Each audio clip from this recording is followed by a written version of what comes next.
Oh my God, am I late? Am I late or am I early for a different start time? I might be late. I might be early. But I'm coming, bros.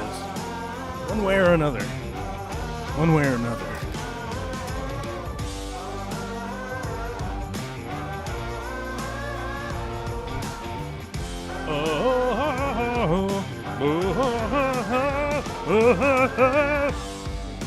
How's the song go?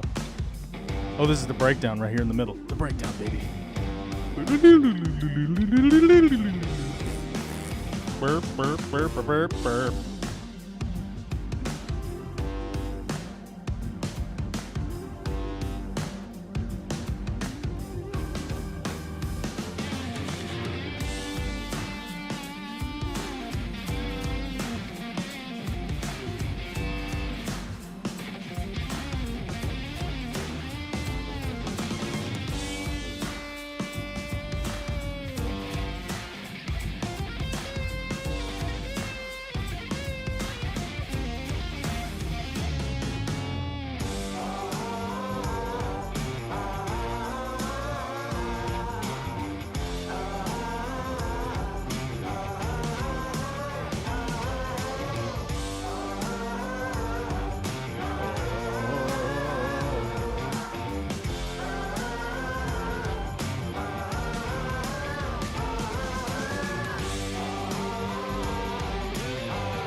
Oh, when does this song end?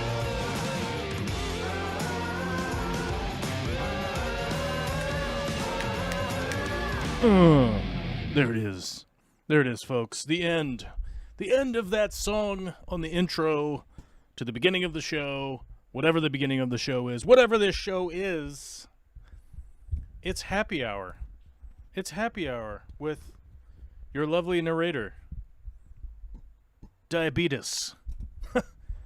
Diabetes Brimley. What's up, buddies? How you doing?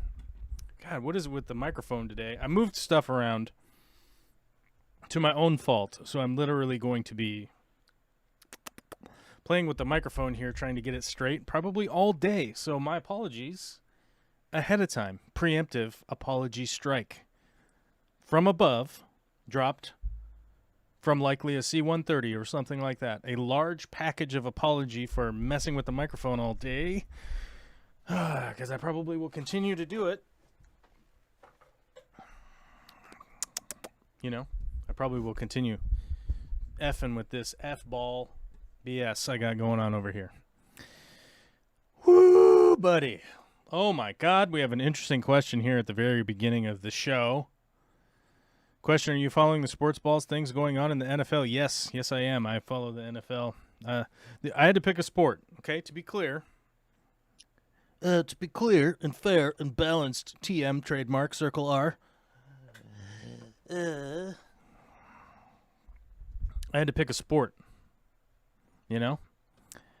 I had to pick a sport to be able to watch and keep track of, okay? I had to pick a sport to keep watching and keep track of and know what's going on with the players and what's happening. Uh-oh. YouTube is not receiving enough video to maintain smooth streaming.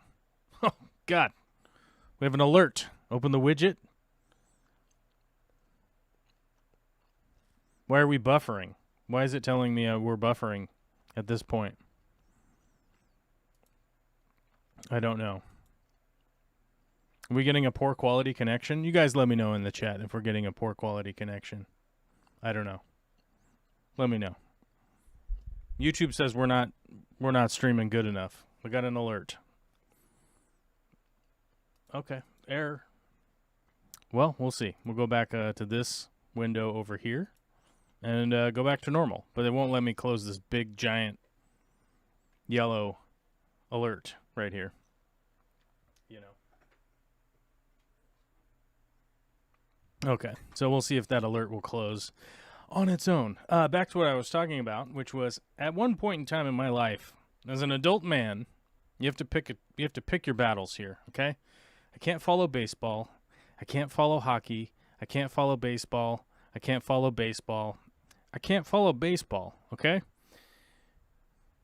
You get what I'm saying? Baseball has 400,000 games in a year. If it's not 400,000 games, boy, howdy, does it ever feel like it. There's way too much baseball. It goes on for way too long. They play way too many games. There's way too many innings. There's way too many extra innings. There's ERA. There's OBPS. There's all this crazy nonsense. Now, do I understand the game of baseball? Yes. Yes, I understand it. Not every little bit and piece of minutia. Don't yell at me about your knowledge of baseball. You probably... I would actually just defer and say you probably know baseball better than I do. Okay, just leave it at that. I get it.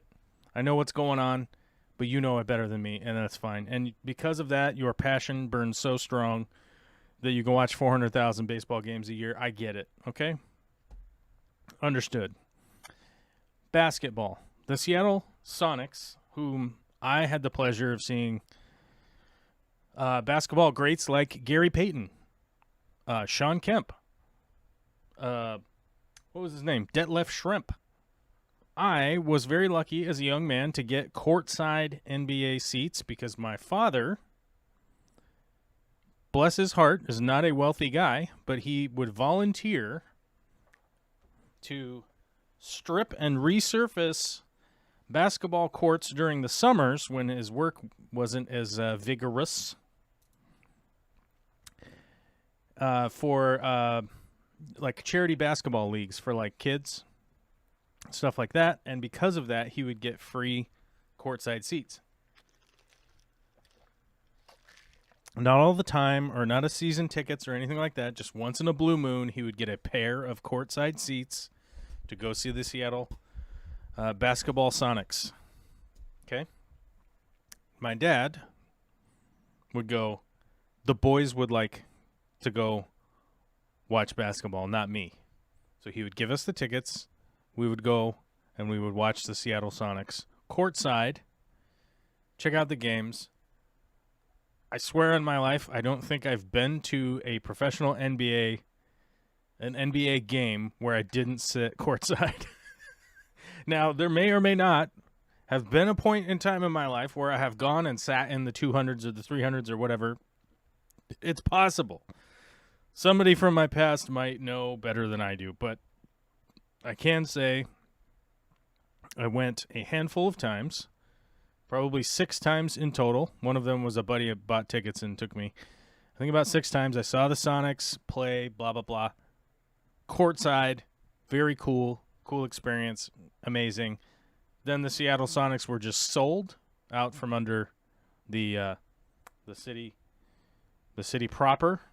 Now, as you know, the Seattle Seahawks, the Seattle Sonics, the Seattle Sounders, all of them, they don't represent only the city. The state that I live in is Washington State. They might as well be called Washington State Seahawks. They might as well be called the Washington State Sonics, right? So, Sonics sold off, can't watch basketball anymore, right? Like, okay, we don't even have a home team to root for. I'm certainly not rooting for Oklahoma City, okay? As a kid, there was no hockey team in Washington State. There was no hockey team in Oregon, okay? The closest NFL team was the Vancouver Canucks. And I'll tell you this much, I ain't rooting for no Canadians. Now, I wish no ill will on Canadians, and as a matter of fact, I like Canadians a lot, okay? But as a point of principality, I'm not going to be voting for or rooting for a foreign hockey team, right? Right. Now, regardless, this was my thought process when I was a young kid, okay? So, I was a Pittsburgh Penguins fan because I chose my favorite hockey player was Mario Lemieux. Mario Lemieux. And not only once he stopped being a player, then he became an owner, and I believe he still is an owner or something. I'm not 100% sure what's going on over there. But now we have a Seattle hockey team. But we got a Seattle hockey team way too late, in my opinion, in my lifetime, okay? Because by the time we got a Seattle hockey team, the ticket prices are unconscionable. You cannot have a hockey team. You want to go watch a hockey game, and the tickets are like $400. Okay? I don't know. Let me see how much they are right now.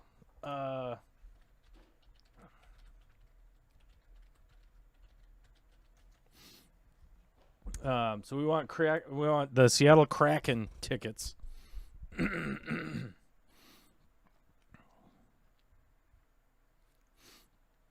Let's see. Those are preseason games. We're not looking at preseason games. Let's look at some regular season games. Against the Edmonton Oilers. Let's see. How much are tickets? I can't even look at tickets because I have Ticketmaster blocked on my... Oh my God, I have Ticketmaster blocked on my web browser. So I can't even look at how much tickets are, but they're crazy expensive. Hold on. Let me look this up. Let's look it up a different way. How expensive are Kraken tickets? You can find Seattle Kraken tickets as low as $51, which is not true. I don't believe that to be true. But here it is, with an average price of $296.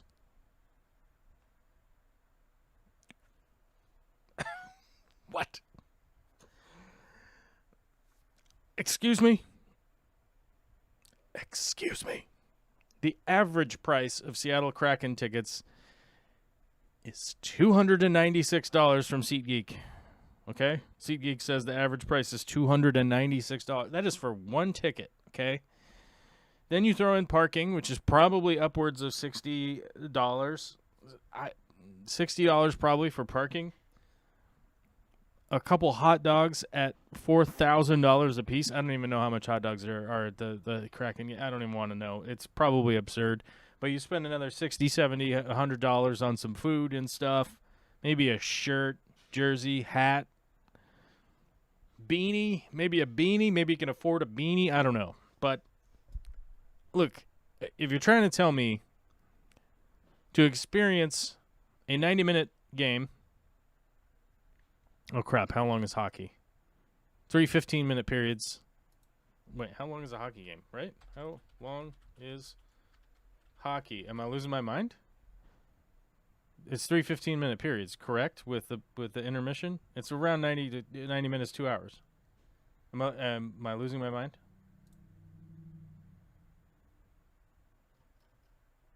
I could be losing my mind. Okay, let's call it 4 hours for the whole night. Okay? 4 hours for the whole night. $296. Call it $600. $100 for parking and stuff. Okay. We're at $700. $100 for dinner or something like that. $800. $900. Oh my God. I would just rent a hotel room at the Four Seasons and go stay there with Vicky, and we'd eat caviar for the night or something. You know what I mean? Hey, babe. Babe. Babe. We need Vicky's input. We need your input. We need your input, babe. We need your input. It's a quick question. I can just see your elbow. It's good. Vicky's elbow is here. Okay, we're going to ask her a question. Seeing as how hockey tickets are approximately $300 each on average, right? I would calculate an evening of going to a hockey game for the Seattle Kraken at approximately $900. I'm approximately $800 to $900 depending, right? That's including food. And parking and all that. Because we don't drink or anything, so our food's probably $100 or something. A couple hot dogs, a couple drinks, maybe some nachos or something. I don't know, whatever. Mm-hmm. It works its way into $100 pretty easy, even if you don't have drinks, right? Right. Now, we're just saying that's just the two of us and we don't take Olivia, which it gets more soul-crushing. Anyhow, let's say it's just the two of us. We're going to go have a night out. We're going to go see a hockey game, and then we got to drive back home. Anyhow, my opinion was if we had $900 to go out for an evening I'm legit just getting a room at like the Four Seasons for a night or something, and going to dinner and hanging out, and then staying in a hotel, and then come home tomorrow. Am I making a solid statement with having said that that's probably a better way to spend the evening? I don't even think I'd get a hotel room. I mean, where is Olivia? She's not here with a babysitter, right? I don't know. She's at Grandma and Grandpa's or something. Oh, okay. Or Grandma and Grandpa's here. I mean, yeah, we probably wouldn't go to a hockey game. I'm just saying it's a lot of money. Yeah. Hence my point. What I'm talking about right now is like they're asking about if I was following the NFL. And anyhow, I got in this diatribe about how you have to make a decision on what sport you're going to follow. And here's my reasoning.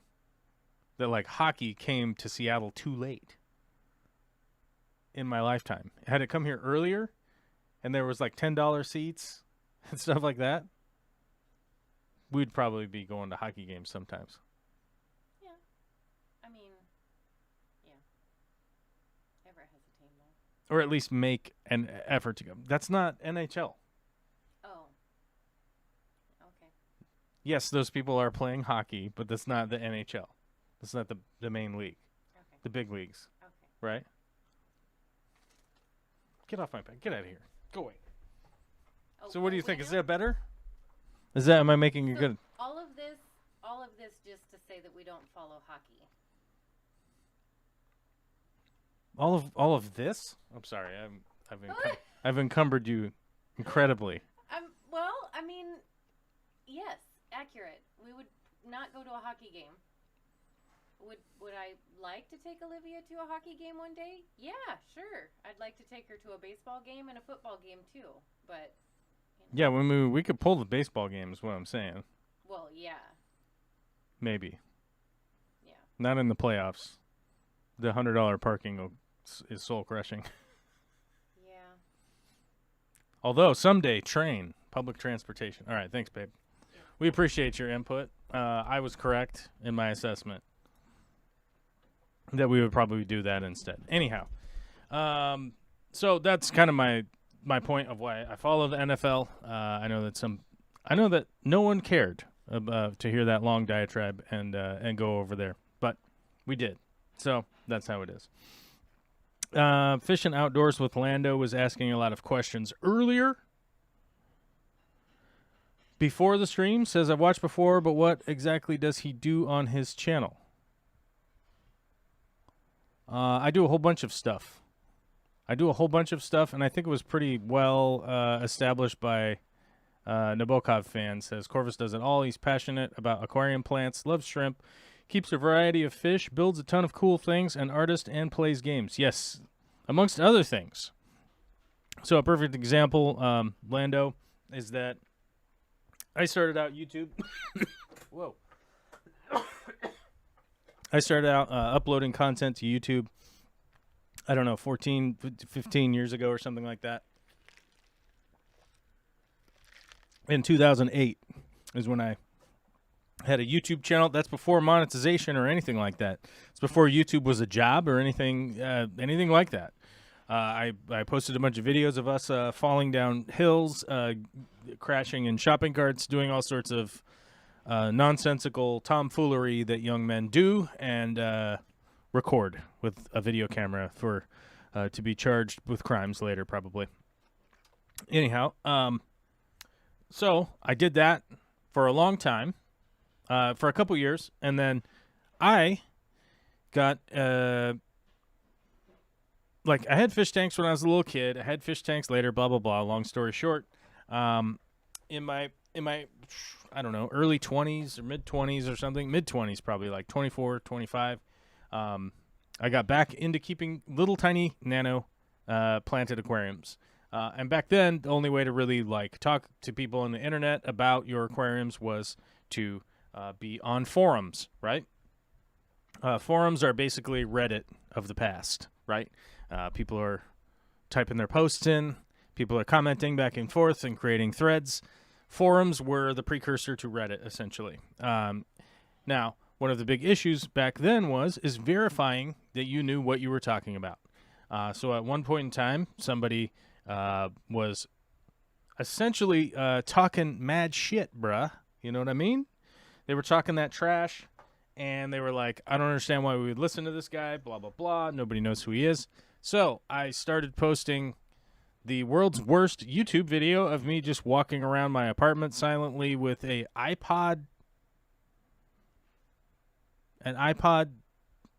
something. What was the iPod with the camera in it? iPod with first video camera in it. What was that thing? iPod Pro? Nano? What was the first iPod that had a camera? I don't remember. It was the 5th generation iPod Nano with the video camera on the back. It came out in 2009. Yeah, so right around there. I had one of the iPods. No, the iPod Touch 4th gen was the first iPod to own a camera. Yeah, I think it was this one. Whatever. I don't know. It was this piece of crap. Hold on. Let me show you. This is what I'm talking about right here, man. This is what I'm talking about. This dang thing. You know what I'm talking about? This piece of crap. I had one of these. You know what I'm talking about? This probably is before you were born. It was so long ago, right? Anyhow, it's one of these, and yeah, it's basically me just walking around with one of these.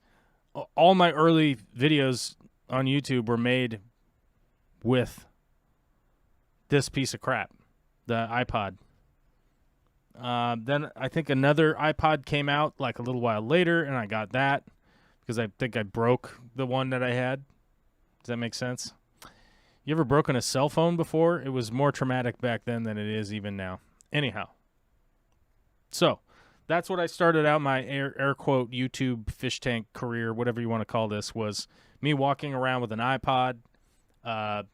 And then people were like, I don't understand, talk or something or whatever. So then I started making videos of fish tank stuff. To be clear, I was a heavy drug user, heavy alcoholic, blah, blah, blah, whatever you want to call it, degenerate. You could call me whatever you want. I don't care. It's not going to hurt my feelings at this point. So a lot of my earlier content is me being half drunk, being high, whatever, doing nonsense. And back then, people like Joey, the King of DIY guy, he sort of made his content like he was trying to make it like a news report or something like that. Where he was like, he would write a little script, he would make a video, he would stand in front of the camera, in front of a blue screen, blah, blah, blah. So he was pretty innovative for the time. His channel took off. Dustin's Fish Tanks took off because I think Dustin's Fish Tanks had the ability to just sort of carpet bomb videos out there. So he did pretty well at the time, and I was one of the other dipshits around back then. So, yeah, I've been around a really long time. I got sober, and I can give you an exact amount of days. 3,415 days ago. 3,415 days ago, I got sober, and since then, I have been working on sort of improving whatever it is I'm trying to do here in the world, engaging with different things. I have a kid, I have this, I have that, I have a blah, blah, blah, I have all sorts of stuff going on now. So, now, initially my intention was to make YouTube videos about all sorts of wacky content, whether it would be like vlogging or this or that or the other thing. Invariably, I got involved with some essentially like corporate influence, I would call it, is the, hey, everything you do has to be a monetized $, blah, blah, blah thing, right?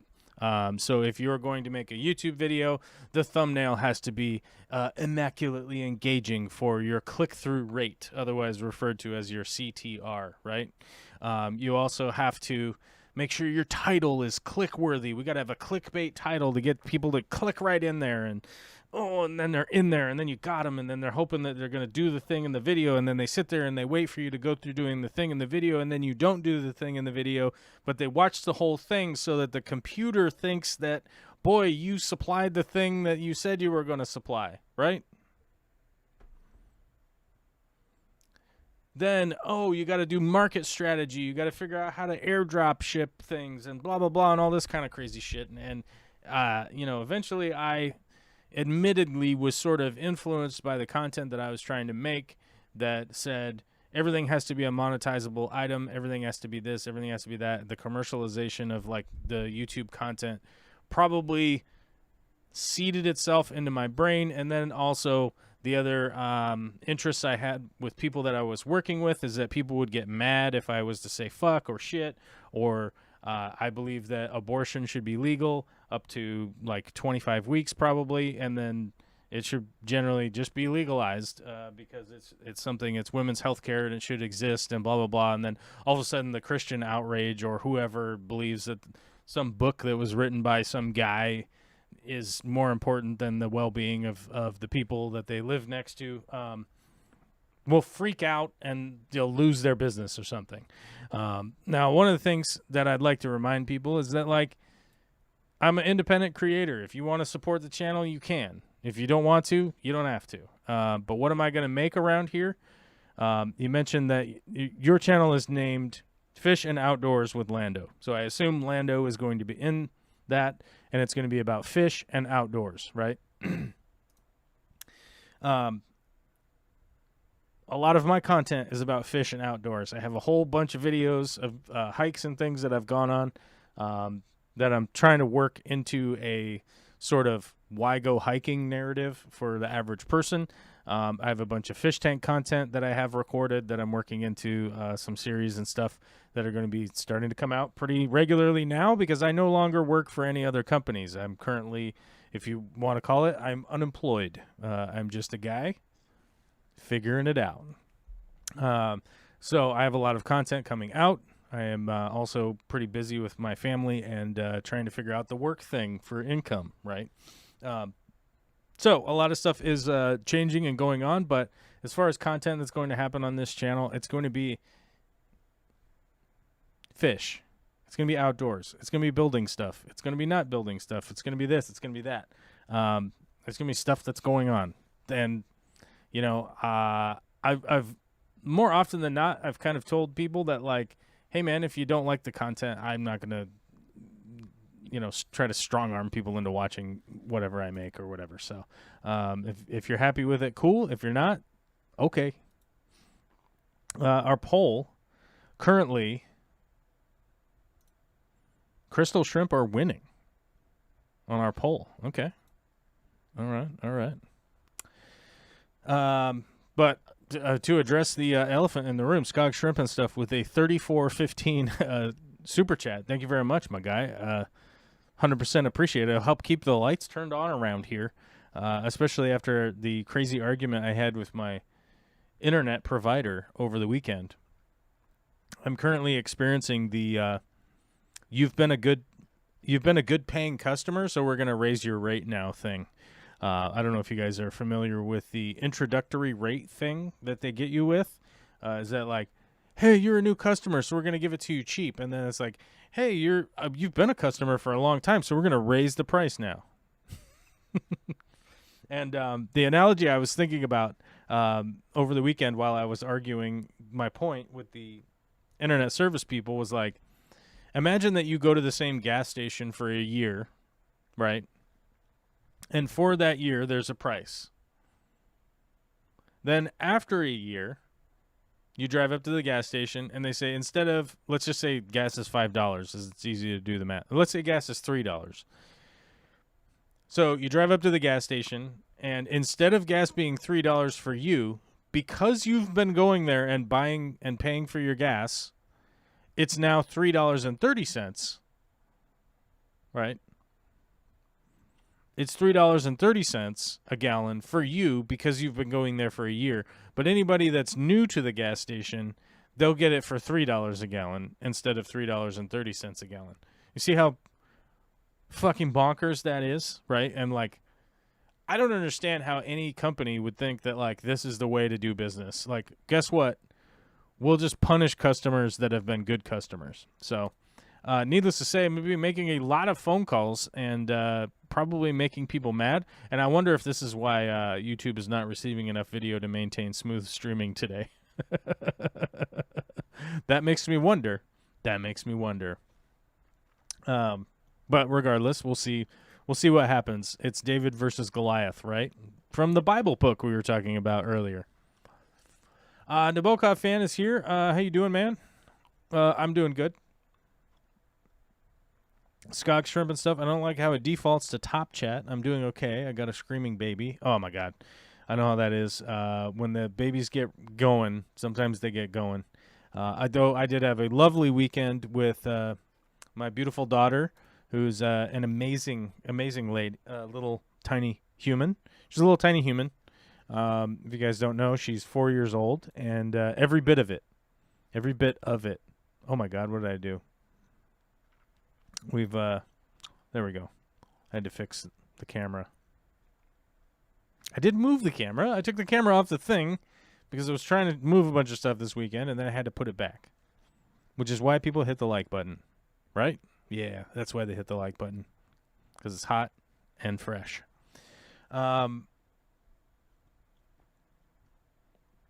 We had a lovely weekend. Where did we go? We went and helped family. Reorganize a house. Why is my current bit rate 12,000? Oh my god. Why does it keep telling me I don't have any dropped frames? I don't have anything weird going on. My bit rate is 21,000, 22,000. I don't know. I don't know why YouTube keeps freaking out. They keep freaking out. They're saying I'm not sending enough information. So just so you know. Hit that like button because I'm not sending enough information to YouTube. You know how it is. Anyhow, we had a lovely weekend. Went and helped some relatives organize house stuff. Also,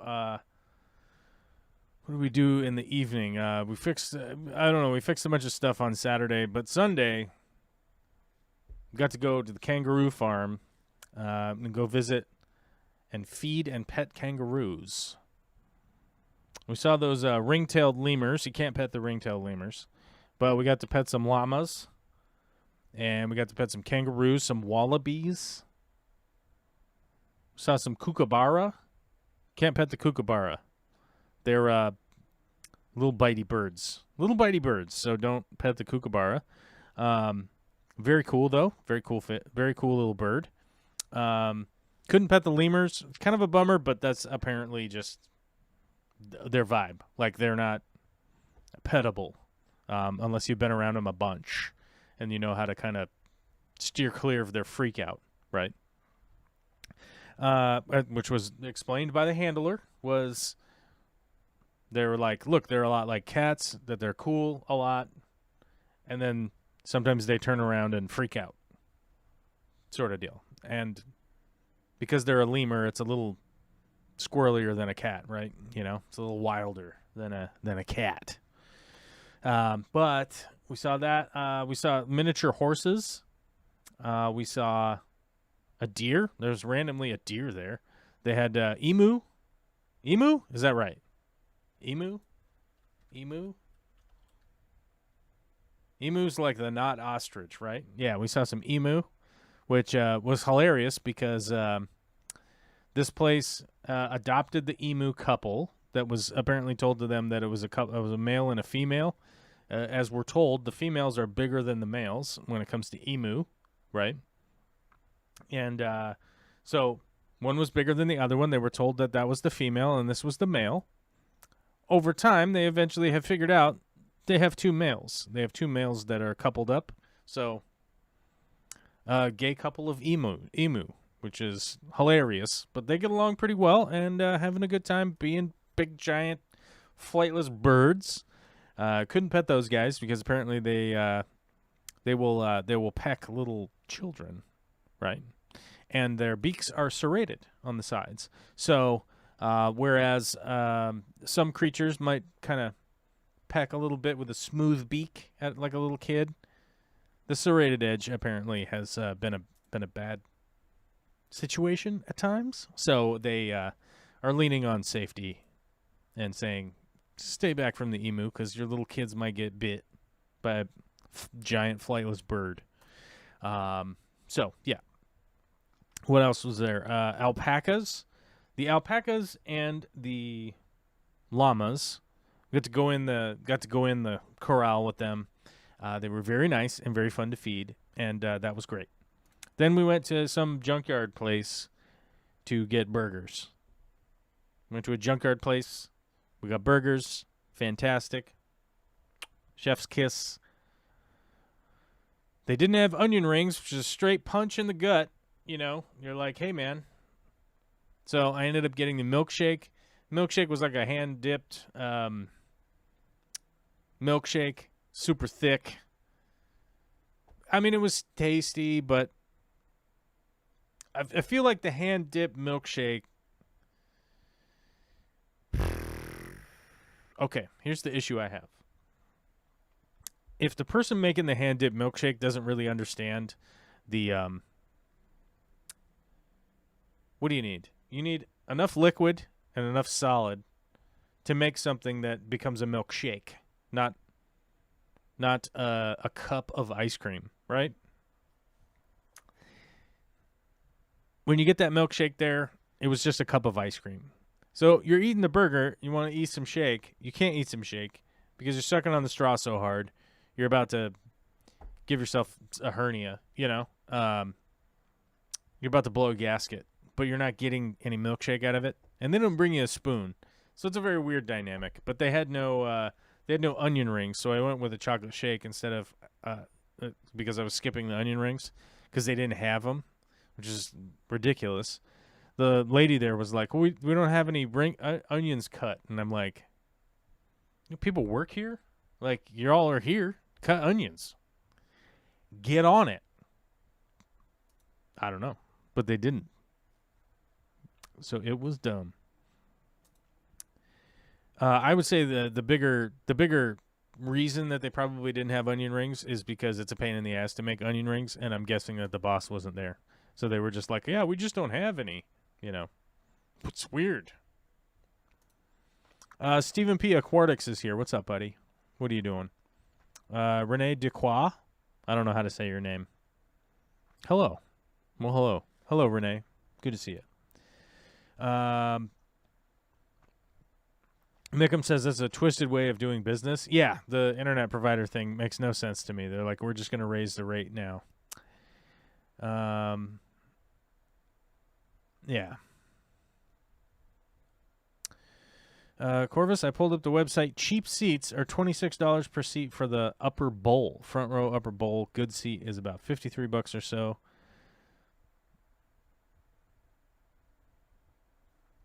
Yeah, I don't know. I'm telling you that I've tried to go to the Kraken game, and the tickets were a couple $100 a piece.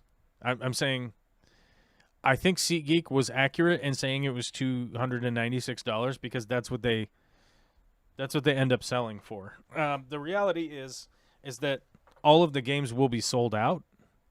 When it comes to the Seattle Kraken hockey team. The games will be sold out. The tickets will be sold on the secondary market. And anybody trying to buy them will be screwed so hard that you'll be like $296 for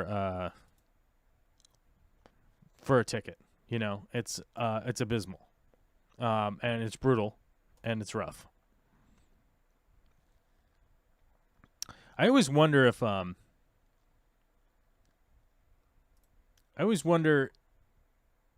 with these hold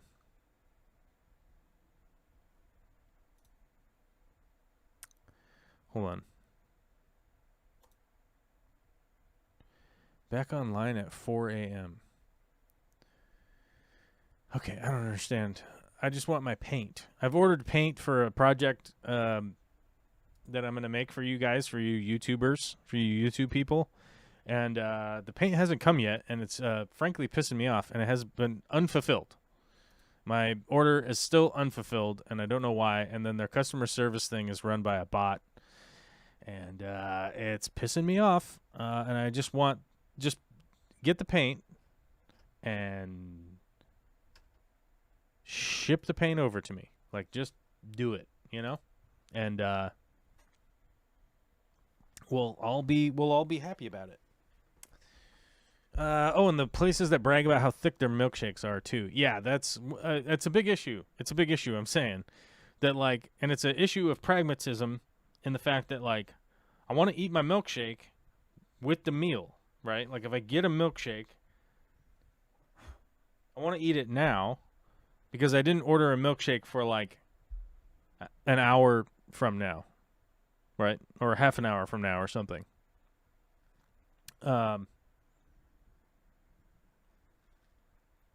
And, yeah. Like, imagine if you got your food. Like, imagine if you got your food and it was so hot that you couldn't eat it for, like, 45 minutes or something, right? Like, there's some kind of mechanism that makes the food so hot that it's inedible for, like, 45 minutes. So you get it, and then it's like, well, now don't eat it.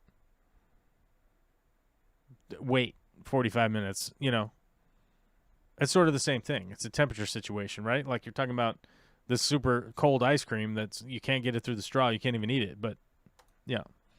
It will be cool in like a half an hour. In like a half an hour, it'll be great. But right now, it's too thick.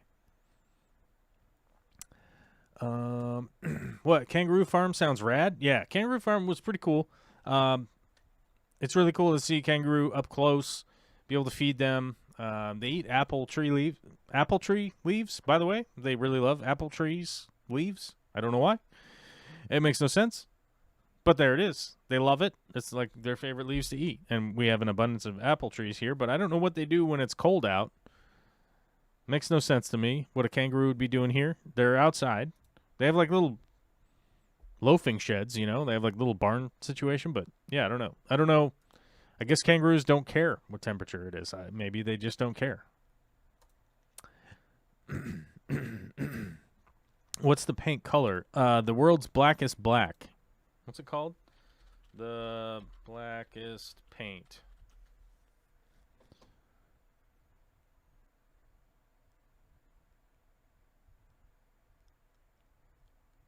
What's it called? Black 3.0? The blackest paint in the world. Yeah. It's this it's pretty interesting stuff. It absorbs most of the light. When light hits it, it absorbs a lot of the light. So you create a lot of optical illusions with how black the paint is. So yeah. A lot of apple trees in Australia. Are there a lot of apple trees in Australia?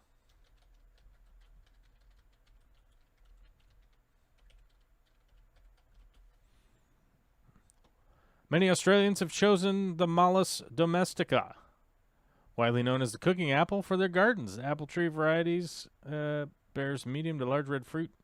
It's juicy and crisp flesh. I guess they're growing apples in Australia, but yeah, I don't know.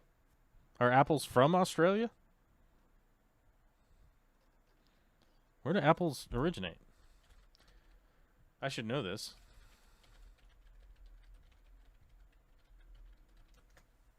Let's look.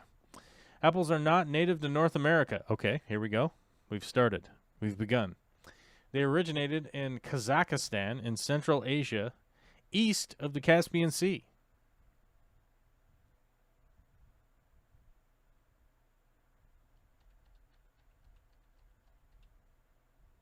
Okay. Alma-Ata, capital of Kazakhstan, until 1997 means full of apples. By year 1500 BC, apple seeds had been carried throughout Europe. Okay, yeah, well, there we go. Not native to really anywhere except for Kazakhstan. Okay, we've learned something. We've learned something. We've learned something today. But yeah, I didn't think that they were supposed to be in North America. I was like, wait a minute, are they from Australia? I don't know. I mean, that was our first.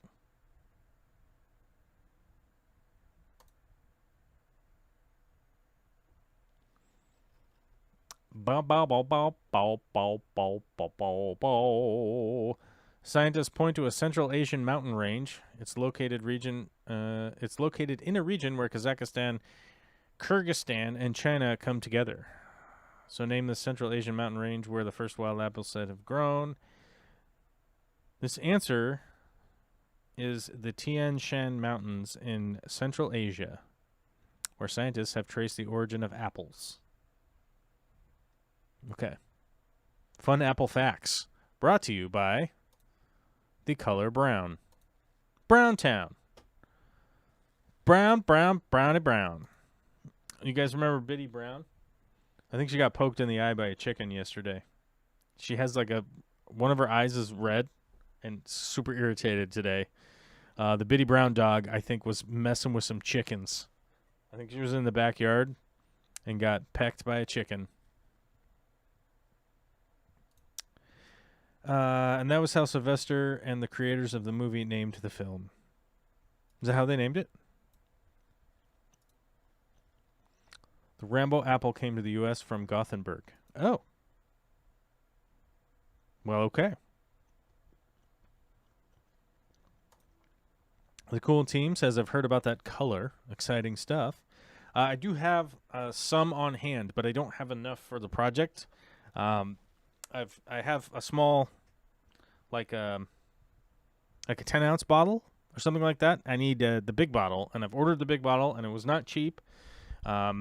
And I need it for this project because I need quantity in order to make this happen.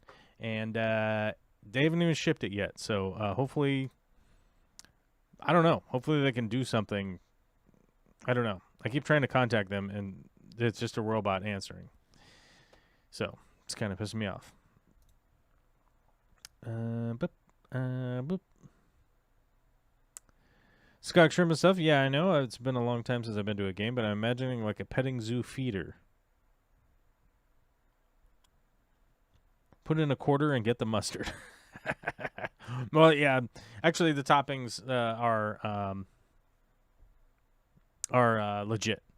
Nabokov fan says, if the Tua is healthy stuff, do you think it's slightly hilarious if I send my buddy Dolphins content creator a block of wood to knock on to keep the mojo going all season? Yeah, unfortunately, Tua Tagliavola, how do you say his last name? Tua Tagovailoa. How do you say his last name? Everyone's always called him Tua. Didn't he go to Oregon State? I think he went to Oregon. Or not Oregon State. I think he played for Oregon, right? Yeah, I don't know. How do you pronounce? Pronunciation. As soon as we hear it, I'll be like, yeah, well, I should have known that.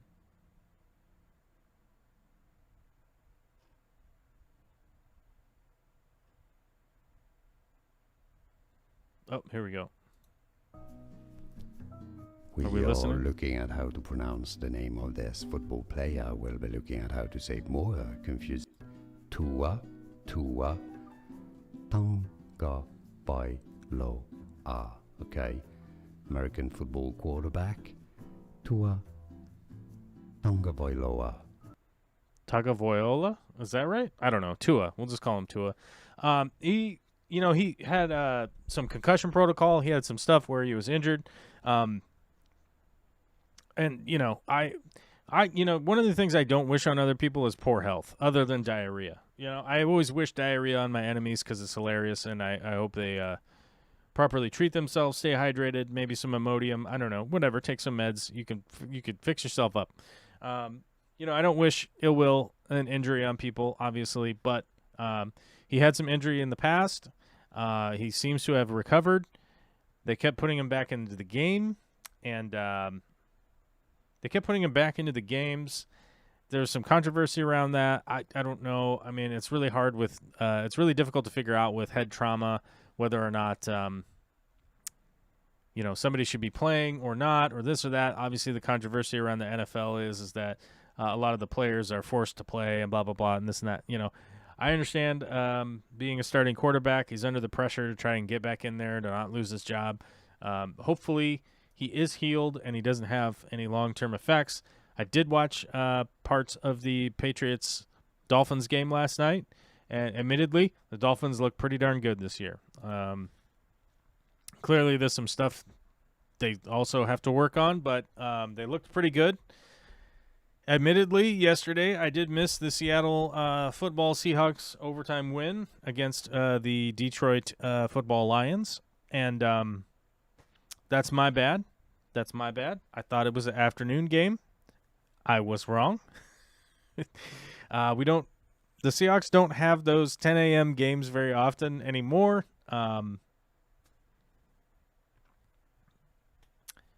Not great. Definitely not good that we had a 10 a.m. game, and I didn't kind of really have my my ducks in a row to notice that. So I did watch the replay. My TV situation, I have YouTube TV, and it will automatically record the Seahawks game for me, so I kind of watched it and fast-forwarded. I skipped through the nonsense. Really doesn't take that long to actually watch a football game if you skip through all the crap, like commercial breaks and halftime and all that stuff. So I did get to watch it just after the fact, mainly because I was out petting kangaroos and stuff, and that was all good. A great overtime win against what is a pretty good team this year. So we're back on track, 1-1. It's so much easier to deal with a team that is 1-1 versus a team that is 0-2. 0-2 is a big deficit to overcome by the end of the game, or by the end of the season, but 1-1 is much better than 0-2, I will say. He was born with an unknown heart failure. Who's that? What?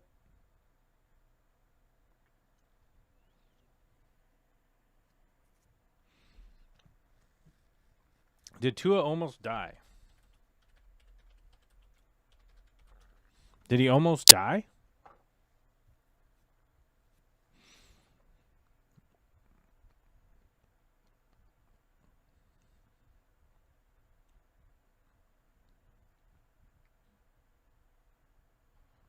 Miami Dolphins quarterback Tua could have died as a result of mismanagement of a concussion. Former rugby league player Steve Ward has told Sky Sports.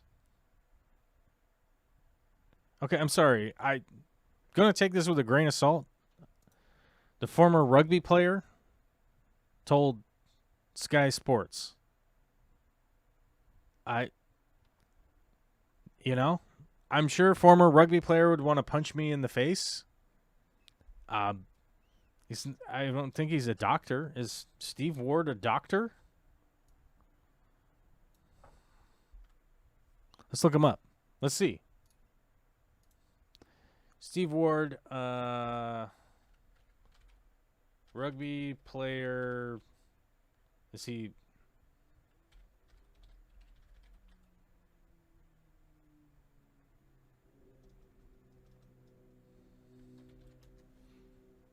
Does he have a degree or something, or is he just a guy?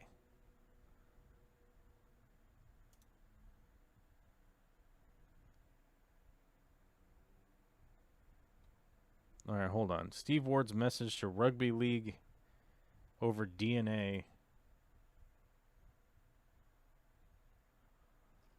Who is the guy? Does he have a degree or something? Did he go to school?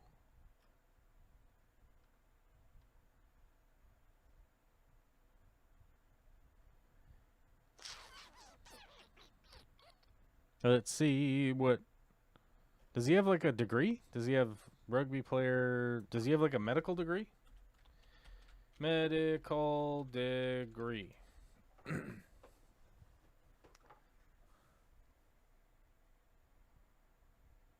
Okay, so he's a former rugby player. Okay, we don't. He was born in 1993 when I was 13 years old.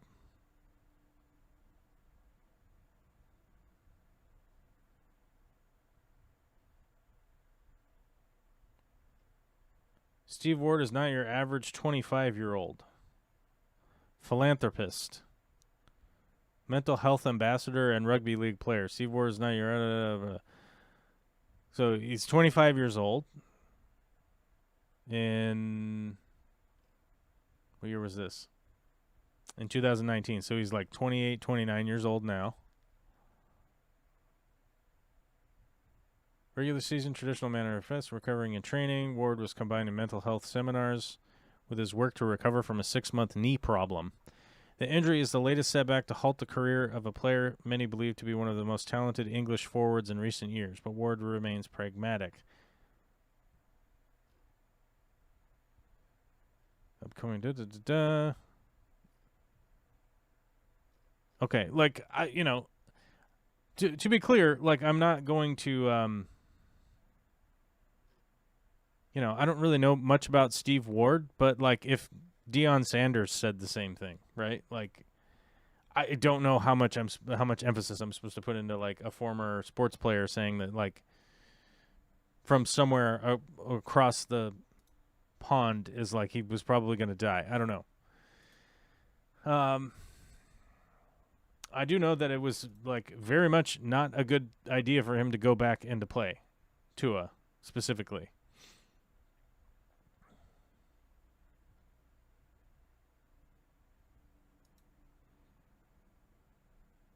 Yeah. Tua said he doesn't remember what happened immediately after hitting his head on the ground and losing consciousness, but does remember being driven to the University of Cincinnati Medical Center.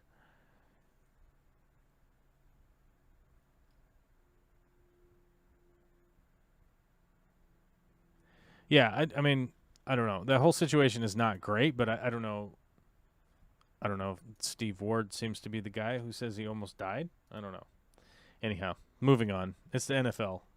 I don't know.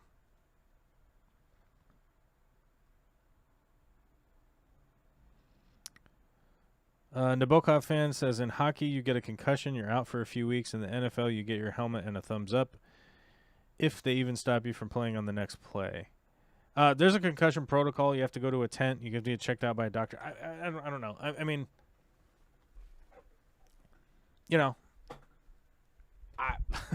should we talk about boxing? Like, I mean, understandably, like, contact sports are dangerous. Like, one of the big things is that, like, they have you sign a bunch of paperwork ahead of time, right?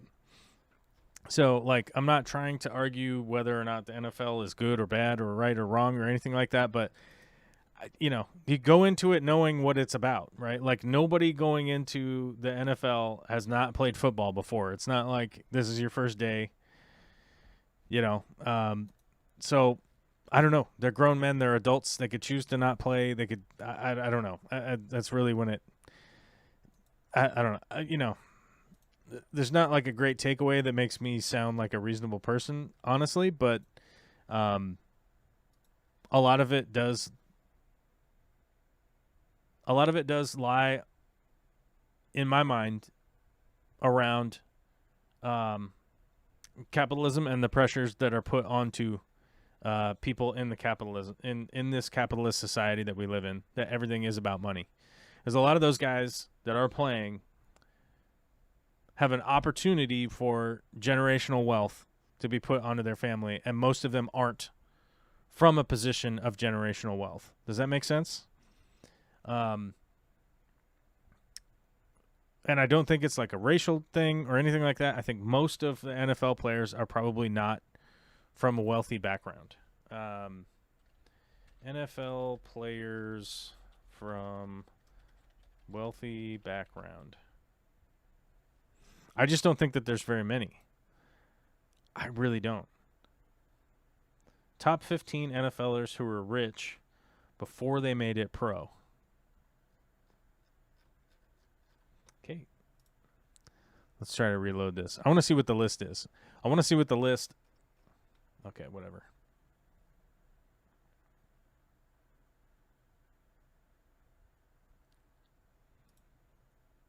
I'm interested.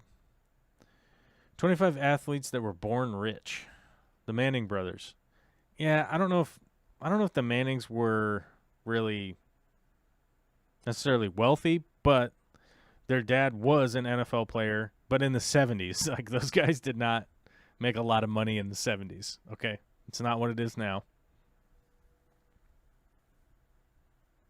They're wealthy now. Layla Ali. Well, yeah, Muhammad Ali's daughter. Yeah.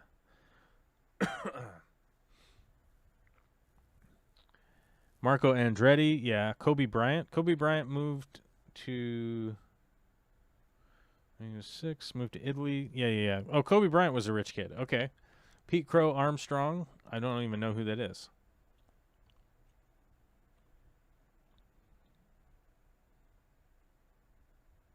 I don't know who Pete Crow Armstrong is. I don't know who that is. Stephen Curry. Okay.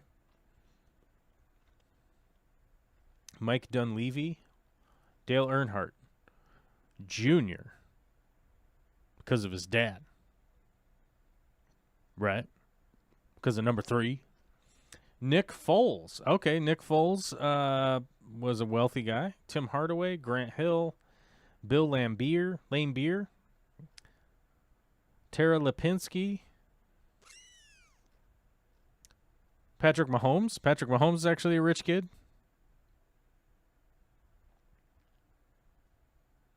Johnny Manziel. You see how well that worked out. Kyle Petty, Mike Piazza. Yeah, I don't know. This list is... There's just not... Oh, tight end Kellen Winslow II. Okay. The list is not very long of wealthy NFL players. Or like well-to-do people that became NFL players. Anyhow, so my point probably has a lot more to do with the pressures of capitalism and earning money and potentially earning that intergenerational wealth, right, is probably what is lingering on most of these young men's minds, right? Now, I say young men because most of them are in between the ages of 21 and 30, right? Average age in the NFL is like 26 or something. Average age in NFL. You probably have to take kickers out. 26.08. And that probably even includes kickers. So the average age is 26 years old, so we are talking about young men here. I don't know of any female NFL players. I don't think there ever has been one. I look forward to potentially a place kicker, female. Or maybe like a kickoff specialist. I don't know. I think the kicking game is probably where women might be able to get in to the NFL. You know? I think that's probably where the spot is. I think that's probably where they can make a niche. But there easily could be a female like Julian Edelman. That's all I'm saying. Now, regardless of that, I think that's what the pressure is. I think the pressure is on young men to earn money to go in and do stuff. And the reason I say that is that for the decade of my 20s, let's say from me being 18 years old to me being 33 years old, let's take that period of time.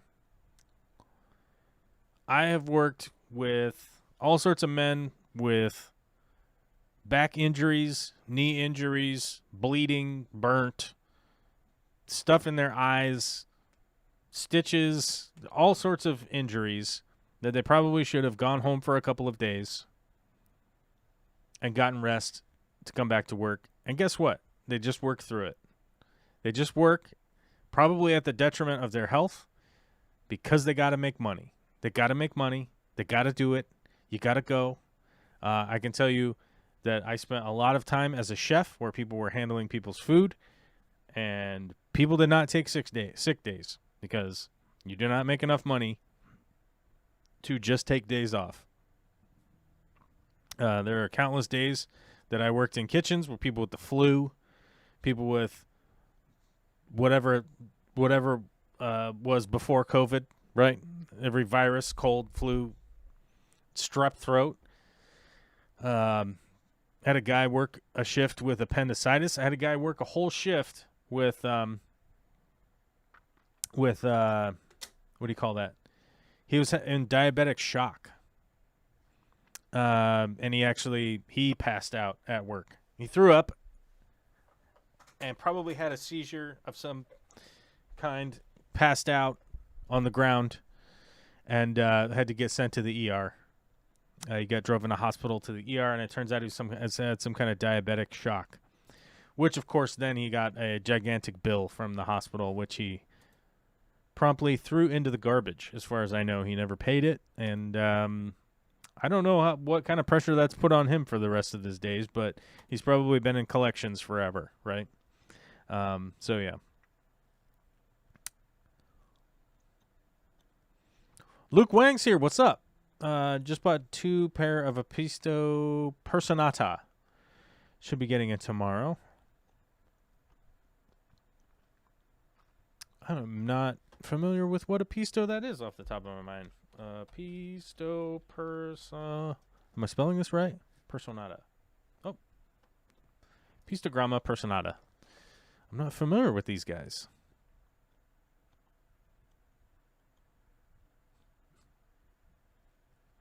Oh, they're like pretty, they're pretty chill. Aquarium Glazer has them on the cover. From, I don't know, however many years ago. That is a very cool fish. Okay, all right. Homie, I'm with ya. Decent. They're pretty chill looking, though.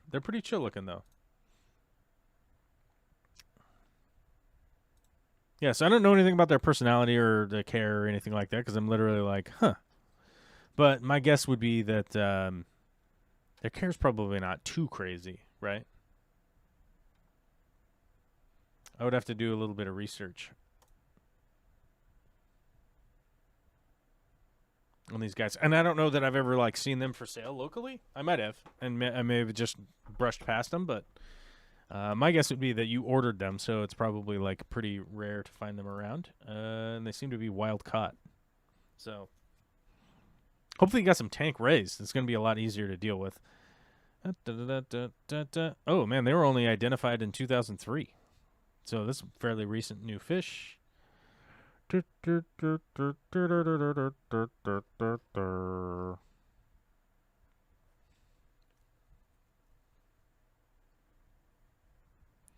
the Uapes River Basin out of the Amazon River. I feel like I've been there.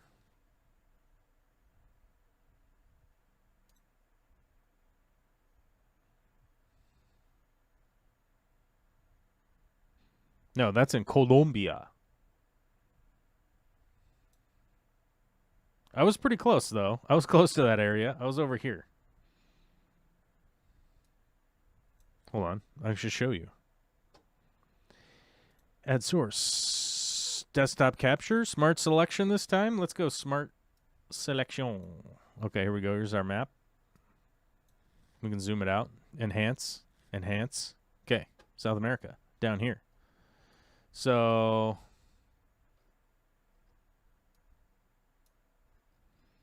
yeah, there we go. Okay, so it's over here.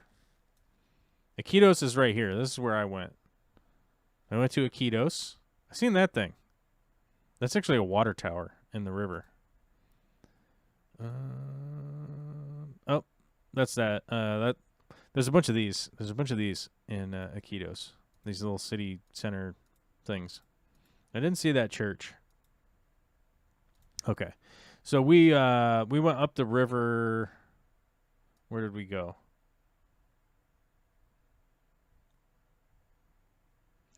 So we went on the Amazon over here, down here, and then up here.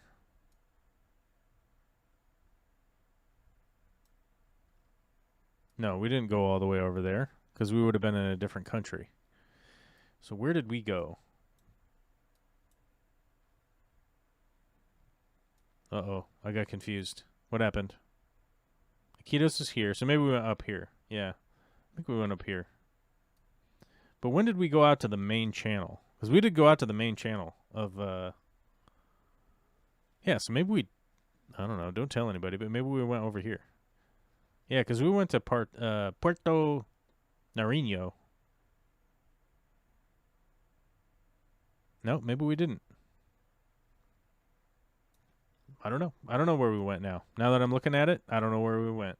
I'll have to look up my notes. But maybe we just went from Iquitos out up into here. That must be it. That must be where we went. Who knows? Who really knows? Nobody knows. Let's no, we don't want to do that. We want to like this, push this, remove. Okay, there we go. But yeah, I was in the a stone's throw away, probably like a 6-hour flight. Yeah, okay. Well, either way. Anyhow, it's a good interruption. It is a good interruption. Never seen apistos that are hard to keep, but lots of them are pretty hard to breed. Pretty excited.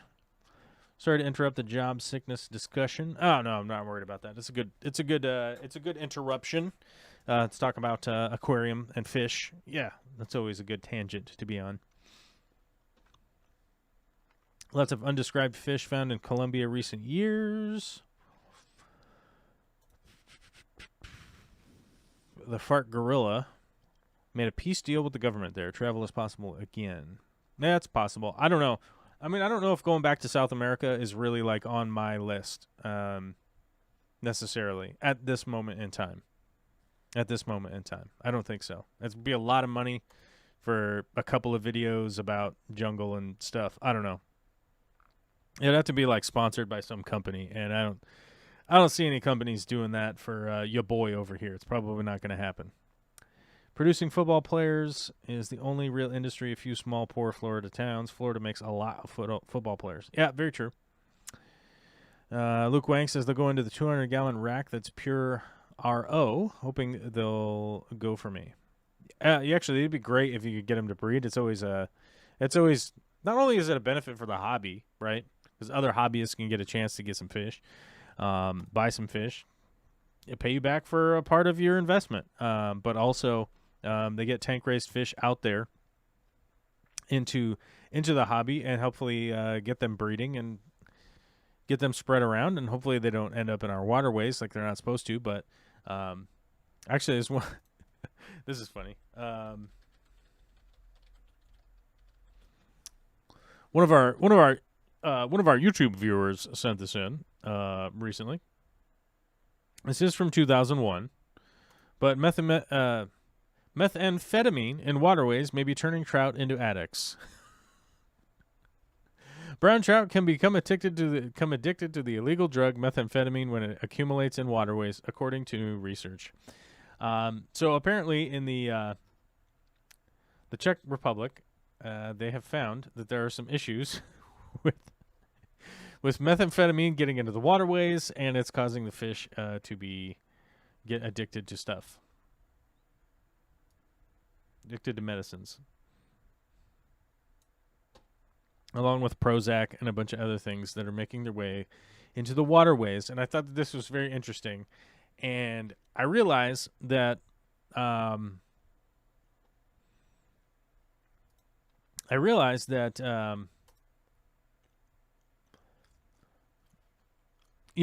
knee-jerk reaction was, as was told to me, that, oh, man, maybe this would get people interested in conservation. And my reaction was, well, it's in the Czech Republic. Most people are just going to disassociate, and they're not going to think that it's a big deal, right? Because they'll just go like, well, obviously that's the Czech Republic's problem, not our problem, right? So I think that my initial reaction, oh my God, do I need to unlock this story, okay? And I think just like you, I just go, okay, well, never mind. Never mind then. Let's go to Nature Journal.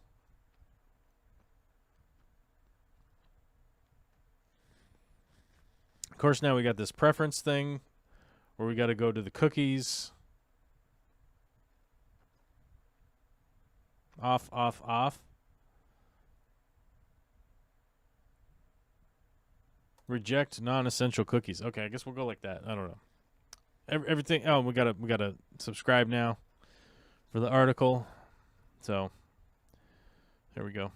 Access options. We can't even read the article. All the news now is gate kept now. Okay, CNN. Here we go. Researchers led by Pavel Horky, a behavioral ecologist from the Czech University of Life Sciences in Prague, set out to investigate whether illicit drugs and fish behavior at levels found in bodies of water, according to the study published on Tuesday. 40 brown trout in the water tested, blah, blah, blah. And they've actually found out that this is currently going to be a problem. Along with all the other medications that are making their ways into our waterways. And, you know, the issue with this is that I said most people are going to disassociate because they'll just go like, oh, it was in the Czech Republic, so it's probably not all that important. I don't know what fire alarm is going to motivate people to make a change, because the big issue that I think we currently have is that the dialogue has been, it is the consumer's fault for consuming products, right? Like, it's our fault individually for buying products that aren't in recyclable stuff, for buying products that pollute the environment, for buying products that are causing problems for the rest of the world. And I lean on the thought process that people are buying things that they think that they need or they think that they want. They aren't necessarily making a consideration as to whether this plastic item is recyclable or not. Admittedly, there is a small part of the world's population that makes decisions that way. Generally speaking, those are people that are pretty privileged in their position, right? Like, if you have time to really research and find out if this plastic thing is recyclable and how is it made and whatnot and blah, blah, blah, right? Most people don't really have time for that. And I think that there was a conscious decision made to convince the public that it's our fault that pollution happened. I don't own a manufacturing facility. I don't own a production site. I don't own a meat processing plant. I don't own an oil company, okay? I don't own any of these companies that are making the products that are becoming essentially pollution, right? I don't make these products. I don't make the stuff that ends up being a result negative for our environment or our planet. The companies do this on gigantic, massive scales. Like, how many bottles does Coca-Cola make a day? Let's just see, in a day.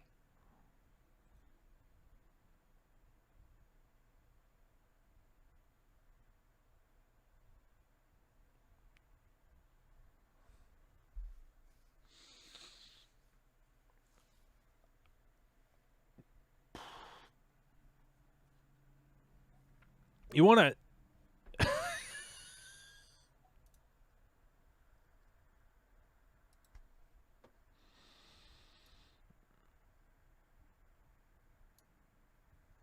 You want to see something that will hurt your brain?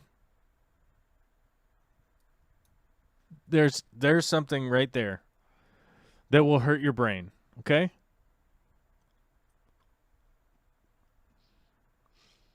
How many bottles of Coke are sold in a day? More than 1.9 billion servings of our drinks are enjoyed in more than 200 countries each day. Right? Like, the level of insanity that is happening there, the level of manufacturing madness that is going on there. I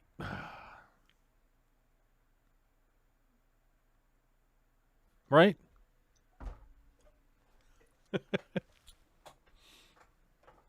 Could 1.9 billion bottles maybe be being produced with something that ultimately could be recycled or be compostable or something?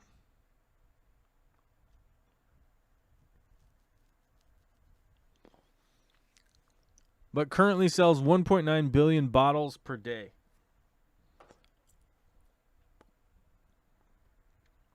$1.9 billion bottles a day. Just the utter astounding mindfuck that is crazy. And somehow, rinsing out a tuna can before you put it into the blue bin versus the green bin versus the brown bin versus the black bin is somehow the fault of the individual consumer, right? If I don't even have an available product that would be biodegradable to buy, what am I supposed to do? Just die? Am I supposed to just keel over and die and not have water or whatever? I don't drink Coca-Cola, first off. I don't drink pop, right? And how the responsibility was pushed onto the consumer is just astounding to me. I mean, I know I could sit here and go through like the lists of the groundbreaking discoveries and the news stories that have been done about the how much money corporate entities spent to convince people that it was like their fault. Yeah, Luke, not to mention recycling has been a scam for years since China stopped buying our cans. That's right. The U.S. was regularly just filling shipping containers with cans and bottles and all that stuff that we were supposedly recycling. They would compact them down, stick them into a shipping container, and ship them back to China instead of sending empty shipping containers back to China. And then China was just basically dumping them out and dumping them into landfills in China versus here, right? Until they instituted the... So China instituted...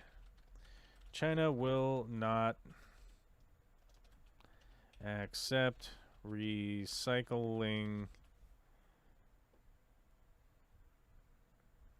with food in it. I forget how they put it.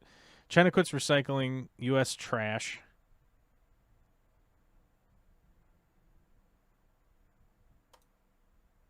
Yeah, here we go.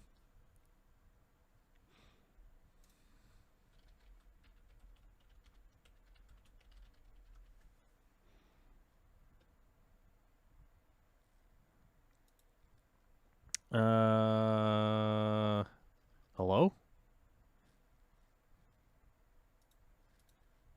Okay, I guess that this webpage doesn't load. Okay, is my internet broken? Okay, here we go.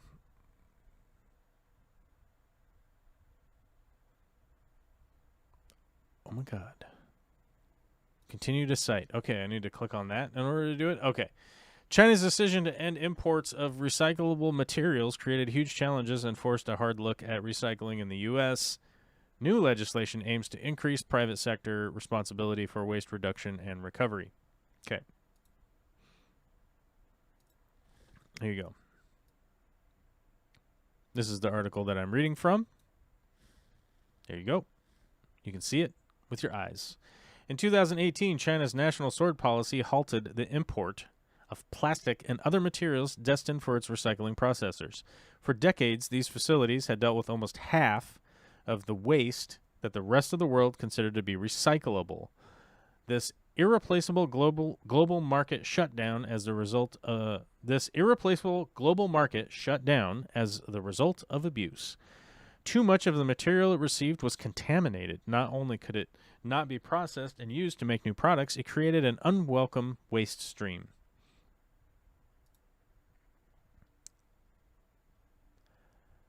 Impact on recycling, blah, blah, blah. Range of the consequences, domestic crisis, curbside programs. We knew China was coming, she says. Yeah, here you go. U.S. recycling rates. Right? 5%.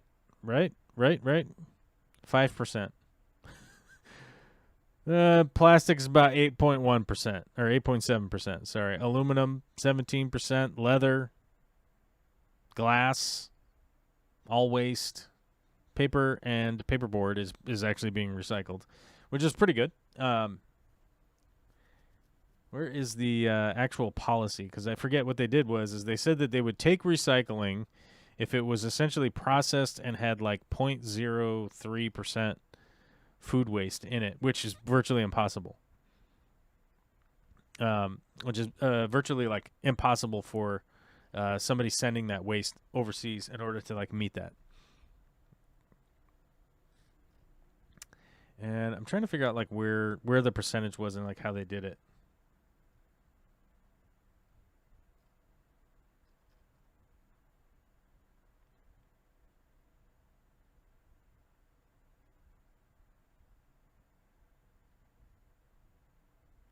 Yeah, this is super weird right here. We were the first nation to do this, but we're really just falling in line with the rest of the world. Most other developed countries already have a policy where producers are paying for the recycling of their packaging. So one thing I can tell you is that in Europe, there's essentially like that. You pay a deposit when you buy a bottle, right? And then you have these recycling facilities that you take the bottle back to, and then you get your refund. A couple of states in the U.S. have that same type thing with aluminum cans and whatnot. Like in Michigan, you can take the cans back. Which state has refund recycling on laws? Let's see. 10 states throughout the U.S. have a bottle bill. California, Connecticut, Hawaii, Iowa, Maine, Massachusetts, Michigan, New York, Oregon, and Vermont. I don't know if you guys are a math wizard. 10 out of 50 ain't great, though. 10 states and Guam have a deposit refund system for beverage containers. So I guess Michigan doesn't? I thought Michigan did.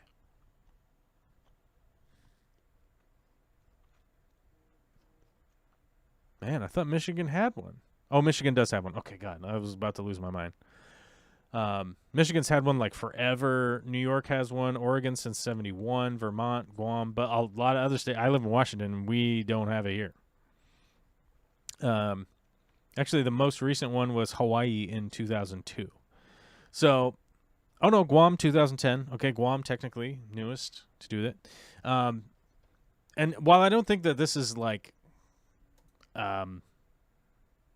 the solution or whatever, I don't think it's the singular solution at all. I really don't. I think it is it's a minor thing that you could be going in the right direction. It could be going in the right direction to a solution. But I think realistically it boils down to legislation that would require companies in order to produce things in a proper biodegradable way. And people would say like, well, China's just going to keep doing whatever they're going to do. Well, then don't allow it to be imported. Right? I mean, you can force the hands of the economy in order to produce things that would be better for the world, right? You just could. Do they have the will to do it? No, probably not. And it's unfortunate. And one of the reasons, like, I would bring up the methamphetamine in the brown trout, right? Is that like the medicines and stuff that we're using are making their way into the waterways and messing with the fish. And I figure that like the fish community would be motivated by that, but I really don't think so, because like the cognitive dissonance is like, oh, that's happening over in Europe, or it's happening over in China. Oh, it's happening over here or over there. I can definitely say, like, I've been to parts of the world where there's just garbage everywhere, and it's pretty wild. And the reality is like I think it's on more of the planet than we really think. Yeah. Oh my God, I'm supposed to plug my channel. Hey guys, it takes time and money to make YouTube videos, and I've been putting my time in to making YouTube videos. What are the 3 ways that you can support this channel? Number 1, you can be cool like Steven Skoglund and do a super chat earlier and potentially throw something into a super chat that will completely change the topic of conversation around here. Although he didn't this time around. That is one way of supporting the channel. You can super chat if you like. You could go over to Patreon. You could go over to www.patreon.com/JOEL_C. Right? You can go over here to this super hot link. I'm going to freaking post it in the chat. You can come over here. You could go there. You could become a patron for like $1 a month. And if you do $1 a month for a year, or if you do $100 a month for a year, or if you do $1,000 a month for a year, you get a discount, baby. You get a discount. I believe you get 10% off if you do a yearly sponsorship. You could do that. Or you don't even have to leave this website. You can stay here. You can join up and become a member. You'll get a badge. If you become a patron or a YouTube member, you can join up on our Discord where we have constant stuff going on, where we're doing memes. We're talking about fish. We're talking about building fish tank stands. We're talking about photography. We're generally posting if we find a good fish tank deal that maybe somebody would see it and maybe we need to buy a fish tank, or maybe we find a deal on Amazon, or maybe we find a deal on whatever. We post it in there. We talk to each other about stuff constantly. You can throw memes. You can throw GIFs. You can do all sorts of crap over on Discord. It's wild. And as a matter of fact, this is another thing you can do on Discord. You can join the green room and enter this show and talk to me with your mouth hole. Noise can come out of your mouth hole. You can be like, "Argh!" And then next thing you know, oh my God, it's on the show, right? Okay. As a matter of fact, I'm in the green room now, and anybody that's has access to our Discord could pop in there if they like. We have the numbers posted right here. We have 87 people supporting on Patreon. We have 90 YouTube members. For once, the YouTube members are higher than the patrons. But a lot of that has to do with gifted memberships that were gifted out, right? Okay? The gifted memberships were gifted out, so people had a free month to be able to be a member, have a badge, say crazy stuff, have a badge next to their name, and have some mad props. There's a bunch of tiers over there. Now, if you happen to be a Jeff Bezos-type billionaire character, feel free to contact me immediately and shell out a monthly stipend, and I will work my ass off to make content if you want to support us that way. Okay, cool. There's the spiel, and we're done. Nabokov fan says, back now, I was helping cook. My apologies. May I ask the big question? Do you know what you have in store for the tanks themselves? Animal stockings, I mean. Yes, actually, I have pretty detailed animal stockings laid out of what I want to do with those tanks, what the themes are, and what the plan is. I would have to find those files. I have those files in this computer, and I need to get a stick and a rock and smash the computer and get the files out of the computer, right?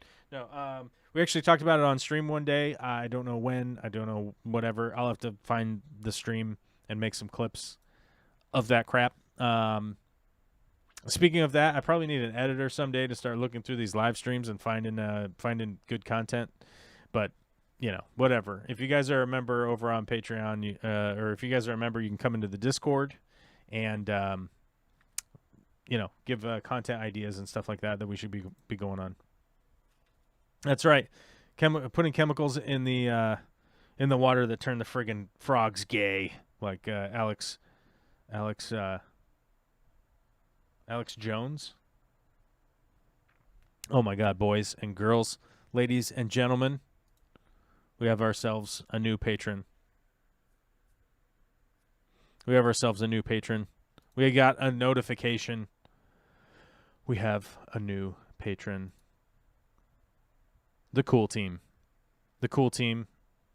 The Cool Team has become a patron. And now we go up to 88 miles an hour, Marty. 1.21 gigawatts. We're going to travel to the future. We're going to do it, baby. Thank you very much. Yeah, I've seen that documentary. Yeah. It's a documentary, folks. It's a documentary. Turning the frogs gay.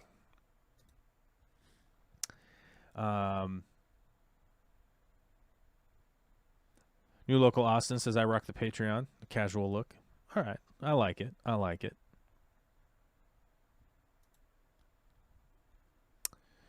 We almost recycle everything they say. Meds I know, but for wastewater, who knows? And microplastics, that's another level. It is a problem. It is a problem. Oh my God, we have a caller. We have a caller who has themselves silenced. We have a caller calling into the show. Welcome to the show, Stinky Pants.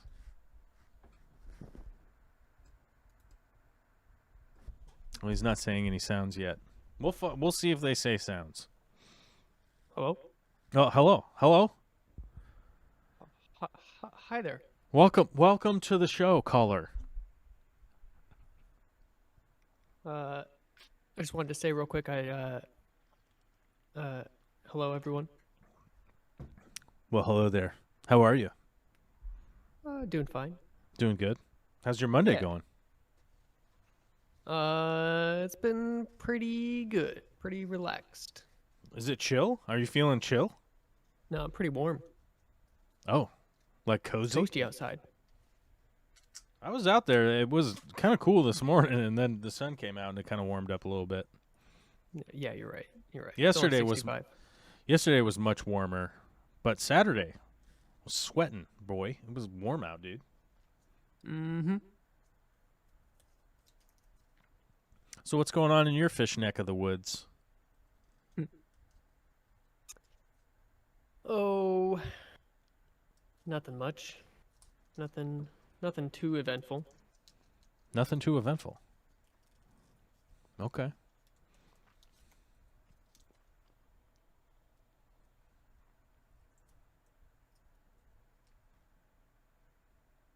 Did you see that link I posted? Oh, it's not like I'll post it in the Discord, but there's on the topic of things happening in people's waterways.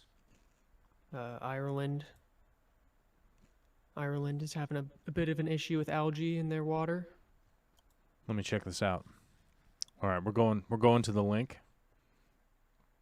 Oh, good. It's not anyone's buns hole. Okay, we're good. Every once in a while, people try to drop the buns hole link on me, and you're like, dude, you can't put that on YouTube. They get mad. No. I would never. Oh my God, that is a level of algae I could only hope of achieving. I could only hope to achieve this level of algae. What the? Oh my God! Right?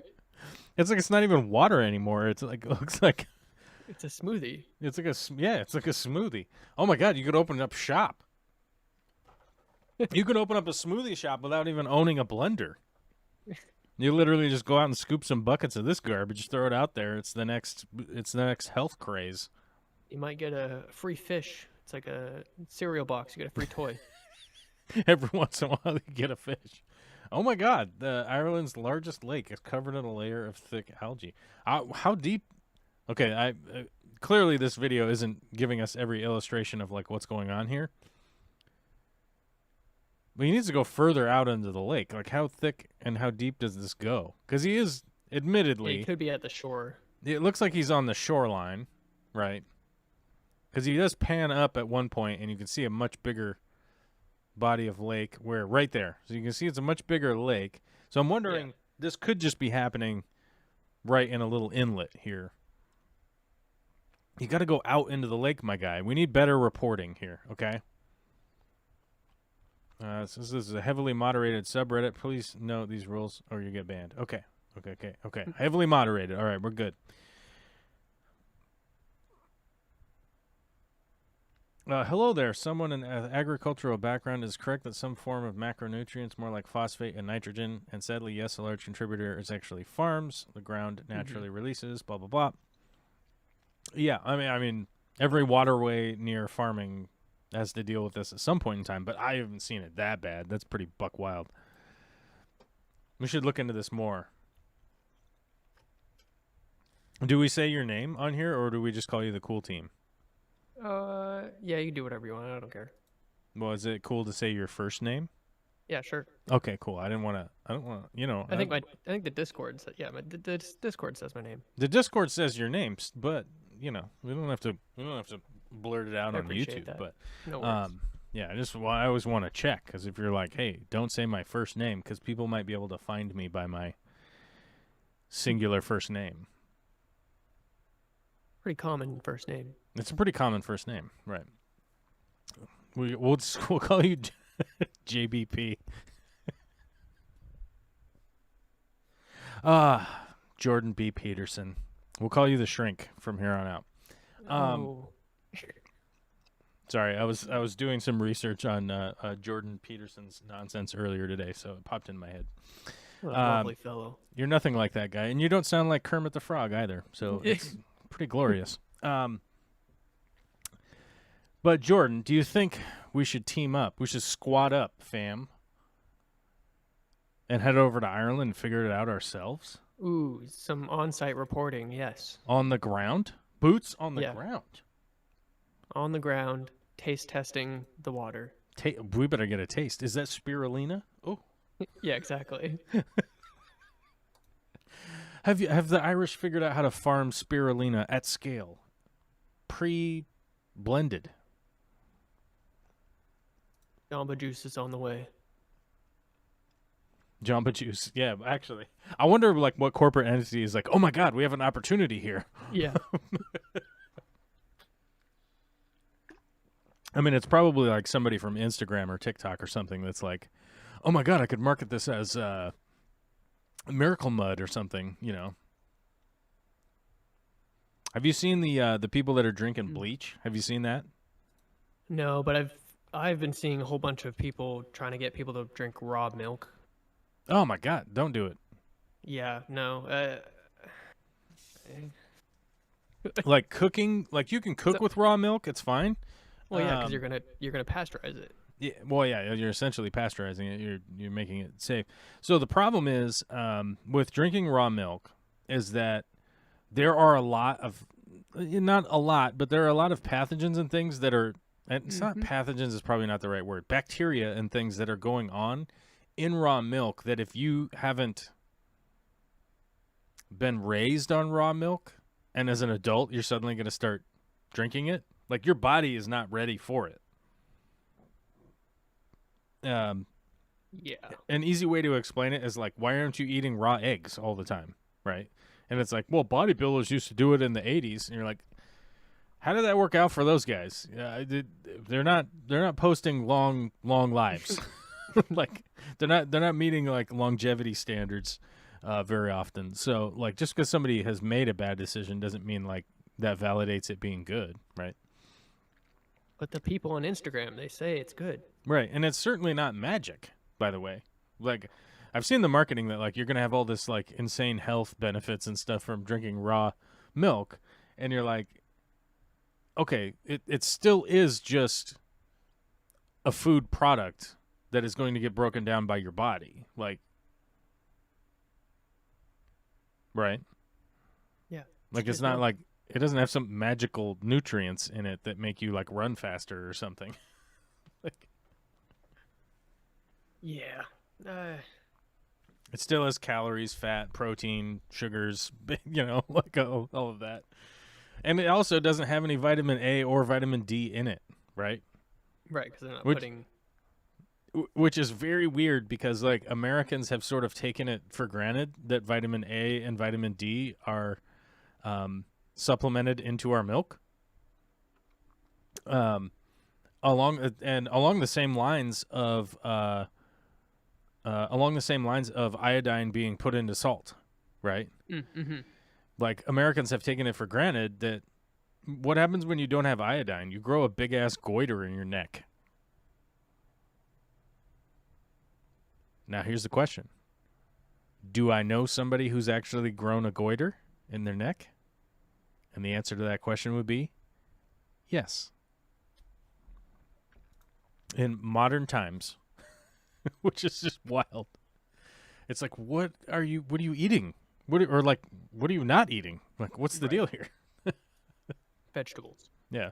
Well, it's like somebody catching scurvy, right? Like, what the fuck? What the fuck, bro? Like, it's been like 6 months since you had vitamin C somehow, you know? It's like, what do you eat? Cheetos. Oh, okay. Well, it's a problem. It's a problem. You got to diversify your input. Like, you can have some Cheetos sometimes. I think one of the greatest things about the Cheeto invention is the Cheeto finger. I don't know if they thought that was going to happen ahead of time. Not enough market research. Do you think they did market research, or did they just taste the flavor and just run with it? I don't know. Do you enjoy like having to clean your fingers off either with your mouth or by washing your hands afterwards? I don't know. I don't believe I find joy in it, but I do find joy in eating some Cheetos every once in a while. Right. I just do some fat kid behavior. It's all good. It's like the pro milkshake. move is to use chopsticks. Oh. Actually, that is a power move too. I've seen people do that, yeah. You just give people the hard stare while you eat your Cheetos with chopsticks. Just direct eye contact, but don't say anything about it. Like, this is normal. How else? Yeah, I don't really drink milk anymore. I'm more of the squeeze the oats into a liquid milk.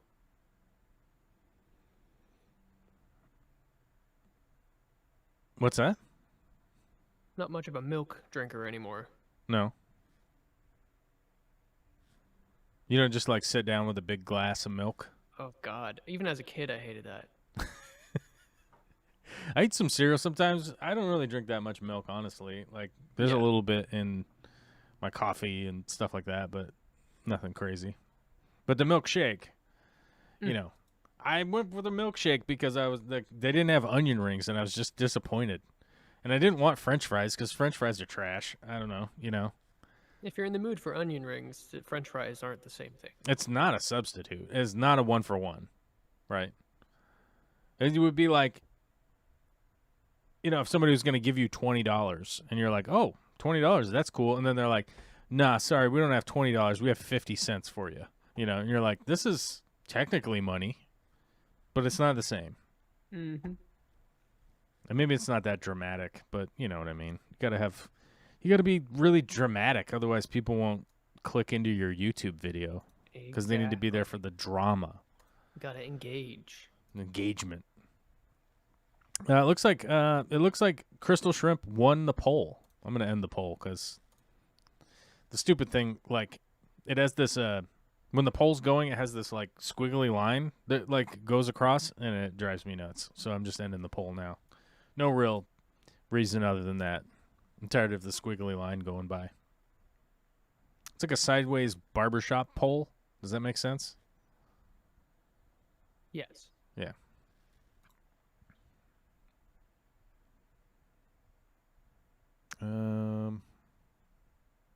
Okay, I'm going to be carrying 8 more 50-pound bags of pea gravel over to my pond. I carried a bunch of buckets of sand earlier today, so I can commiserate with that situation, Alyssa. Sarah Baker says a lot of people who have oh my God, I don't know how to read anymore. A lot of people who live on disability pensions in Canada actually end up with scurvy because they can't afford the healthy diet to get vitamin C, let alone other vitamins naturally. That is wild. That is wild to me. To be clear, I'm not talking down to anybody on disability, but it might be an educational factor that they're missing out on. Might be something. It's hard to believe. Yeah, I mean, that's how many months without vitamin C? How many months?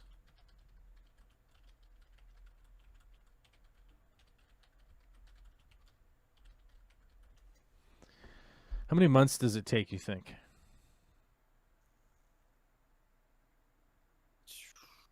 Two?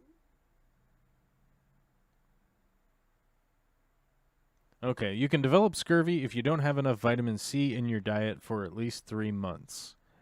You can't store vitamin C in your body for long, so you need to take it regularly. Vitamin C, which is also known as ascorbic acid, is found in many fruits and vegetables. That is wild, Canada. Get your shit together. Send some broccoli over to your boys. Well, let's see. What's the highest vegetable with vitamin C? Broccoli. Yep. That was the first one. I was sent some broccoli over to your boys. That's what I'm talking about. I eat broccoli all the time. So a cup of broccoli contains as much vitamin C as an orange. And I eat broccoli all the time for 2 reasons. 1, I like the flavor. And 2, broccoli farts are awesome. And people would say, are you eating broccoli because you have farts? Yeah. Yeah, dude. Life is so much fun when you're farting more, okay? I'm just into An it. outcome. It happens. It's great. Flatulence is funny. Okay, dude, I look up here are 20 foods that are high in vitamin C, and number 1 is Kadaku plums. Sometimes I just want to punch these health websites like right in the mouth. Number 2, acerola cherries. What? Number 3, rose hips. Number 4, chili peppers. Number 5, guavas. Interesting. Black currants. Cantaloupe? Okay. You can find cantaloupe around. Parsley. Okay. Herbs parsley. Mustard, spinach, kale, kiwis, broccoli, Brussels sprouts, lemons, lychees. I'm seeing potato. Persimmons? Papayas? Potato has vitamin C? What the fuck is going on over there, bro? I haven't heard that before. Following foods contain 20% more recommended daily value. Potatoes are at 80%. Sweet baby Jesus. Right? Number 1 is oranges. Number 2 is broccoli. Number 3 is kiwi, strawberries, red bell pepper, green bell pepper. Really, can you just bell pepper? Just say bell pepper. You can't do 5 and 6. Okay, come on, man. You can't do 5 is red bell pepper, 6 is green bell pepper. I mean, they're literally right next to each other on your list. And they are essentially the exact... God. Sons of bitches. I don't know. Aren't they just a different ripening process? Actually, I don't know. I think they are technically a different plant. Because they're both ripe at the color. I don't know. Whatever. Does it matter? Tomatoes, guavas, lemons. Potato is on there. Yeah, potato is here. Isn't that crazy? Above Brussels sprouts? I wouldn't have thought that. Although French fries and potato chips may not be the healthiest choice, a baked potato is perfectly nutritious addition to any meal. A medium one actually has 17 milligrams of vitamin C, or 19% of the daily value, making it a good source. Although sweet potatoes are quite nutritious, they only have 3 milligrams of vitamin C. Listen to that. OMG, my guy. And then what's the next article it says? How to keep your air conditioner clean. Oh, my God. Does there really need to be a video about that? Like, take the filter out and clean it off, you bums. Jesus. Make a whole video series about it. This would be like, hey, guys, you ever wash your butt before? Hold on. We're here to teach you all about it. Like, hey, here's with the soap, and here's with the water. Yeah. Okay, if it's educational, it can be on YouTube.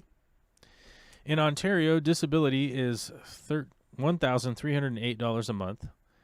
And this is Canadian money, so downgrade that a little bit. An average rent for one bachelor apartment is $1,100 to $1,200 a month. This leaves only about $100 to $200 a month left for food and hygiene products. End of the month, potato diet. Yeah, but the potato has the vitamin C in it. We found that out. We discovered vitamin C inside potatoes by looking around on the internet. Through our extensive testing, green pepper is the unripe version of a colored pepper. I don't know if that's true. Is green bell pepper and red bell pepper the same? Let's find out. We're going deep today, boys. Finding out the important stuff.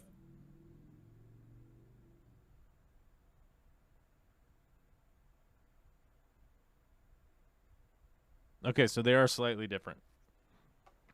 So okay, yeah. So the green is slightly different from the red and the yellow. Red and yellow peppers are essentially just green peppers that have been allowed to ripen. Red bell peppers are fully ripened and they require more time to grow, resulting in their sweeter. But on the other hand, since green bell peppers can be harvested sooner, they're cheaper and easier to sell. But it said that where was the different varietal? Hold on.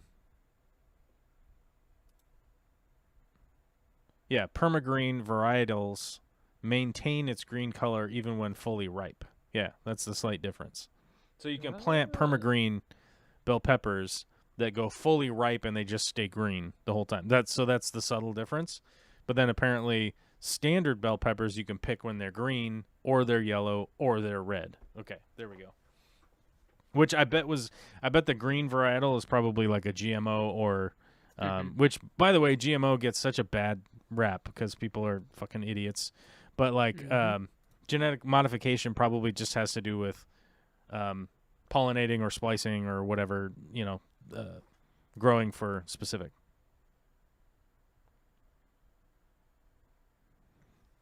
I only do broccoli and special pasta with bacon, garlic, and pepper. I don't know. I eat broccoli all the time. I love broccoli. I don't know why. I do. But you all were asking about apples and bananas earlier, and I will tell you,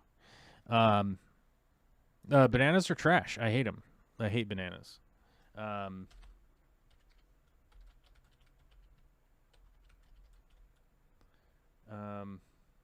That's valid. What is that? Nausea. Actually, I was reading something about why do bananas make my stomach hurt.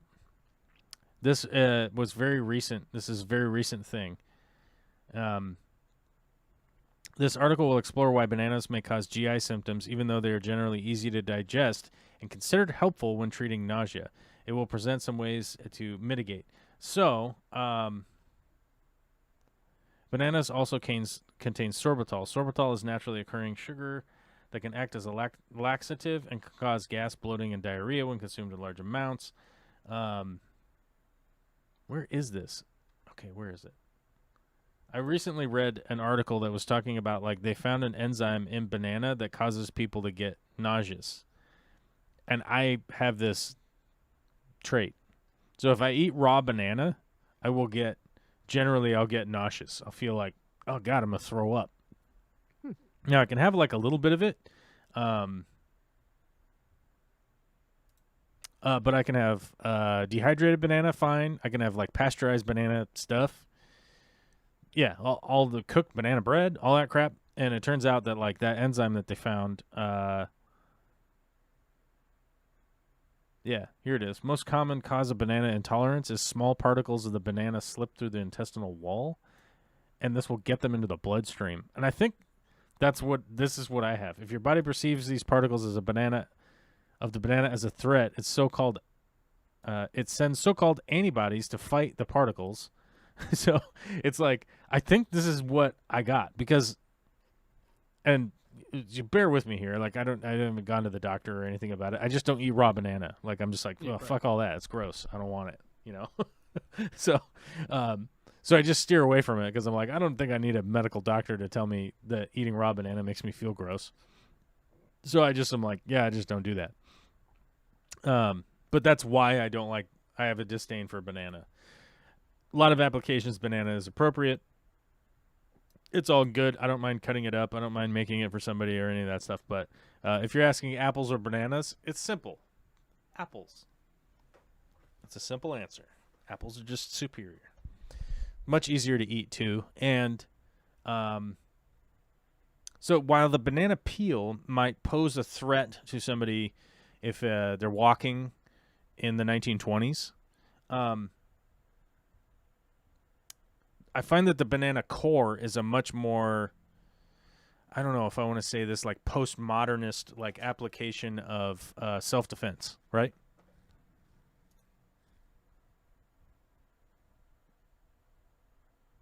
You know what I'm talking about. What? Like throwing the banana peel? No, throwing an apple core versus people slipping on a banana peel.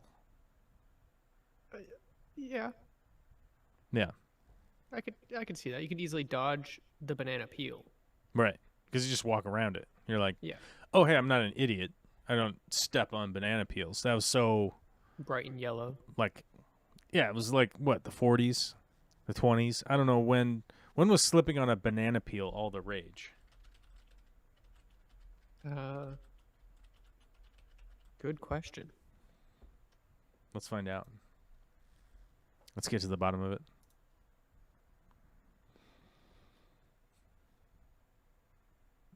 The mid-19th century, and a man named Carl B. Frank. Oh my God, it's even...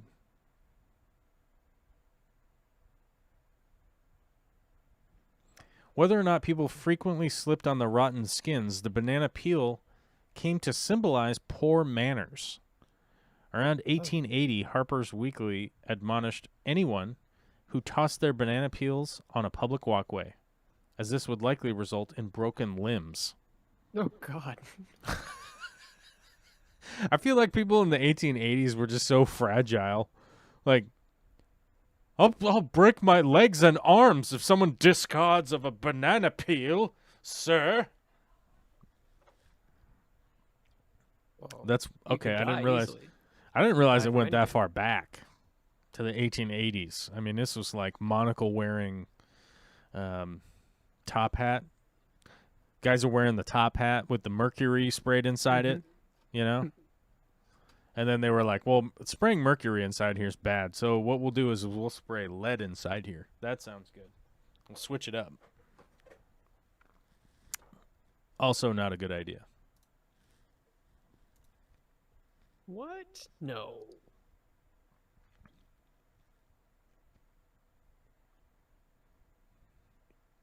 So I was saying that about the bell peppers because Vicky and I have planted the varietals before. And I remember the green bell peppers being a branch varietal that we were planting. So that was the reason I brought that up, because we had red bell peppers, we had yellow bell peppers, and we had green ones, and the green ones were slightly different than the other ones. But the other ones were green until we let them ripen more, and then they became yellow. I don't know. We did get some to the red stage. I do recall getting a couple of reds, but it seemed like a big waste of time for some red bell peppers. I'll say that. A lot of energy put into the bell pepper situation. A lot less energy put into the broccoli situation. I will say that, though. Because once the broccoli gets going, you can keep cutting it off and get more broccoli throughout the year. Know what I'm talking about? Unless it bolts. Unless it bolts. You don't want it to bolt. You don't want that to happen. If it bolts, it's bad news, bro. Although I will say, just about anything that bolts is it's bad news. You're like, oh crap, I'm not getting anything out of this except some seeds, which potentially could be helpful for next year. Oh my God, it's 4:06. It's 4 o'clock, guys. You know what that means? You know what that means. You know what that means? That means we got to get ready to go pick up my daughter. That time of day on Monday. That time of day. We got to go up to the school. We got to high five all the little kids there. As required, when Olivia's dad drops or picks her up, all of the kids that are there want me to give them a high five. So I have to give them a high five, and then I wash my hands and leave. Yeah. Because I'm like, oh, God. Yeah. I just gave 15 high fives to the little ones, and they're Petri dish. like, sweet baby Jesus. Sweet baby cheeses. All right, boys and girls, ladies and gentlemen, do we have any super chats to shout out today? Just the one from Just the one from Steven Scoglin's Shrimps and Stuffs. This isn't loading properly, so I'm going to see if there's any other ones. We will never know. But either way, we did get a new member today, bringing us up, new patron, bringing us up to 88, which is great. I would look forward this week to possibly doing some Risk streams, because it looks like I have some evening streams where I can play some Risk online, baby. And amongst some other stuff, and I'm editing a bunch of videos as we speak. I had to go reshoot some stuff about the fish tank stands. I know you guys voted last week that I should put out the fish tank stand video first.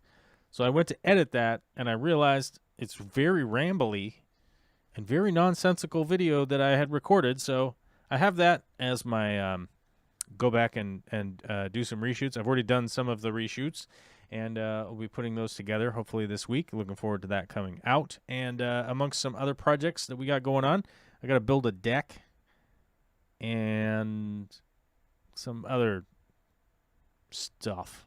There's stuff going on, you know? So that's what's up.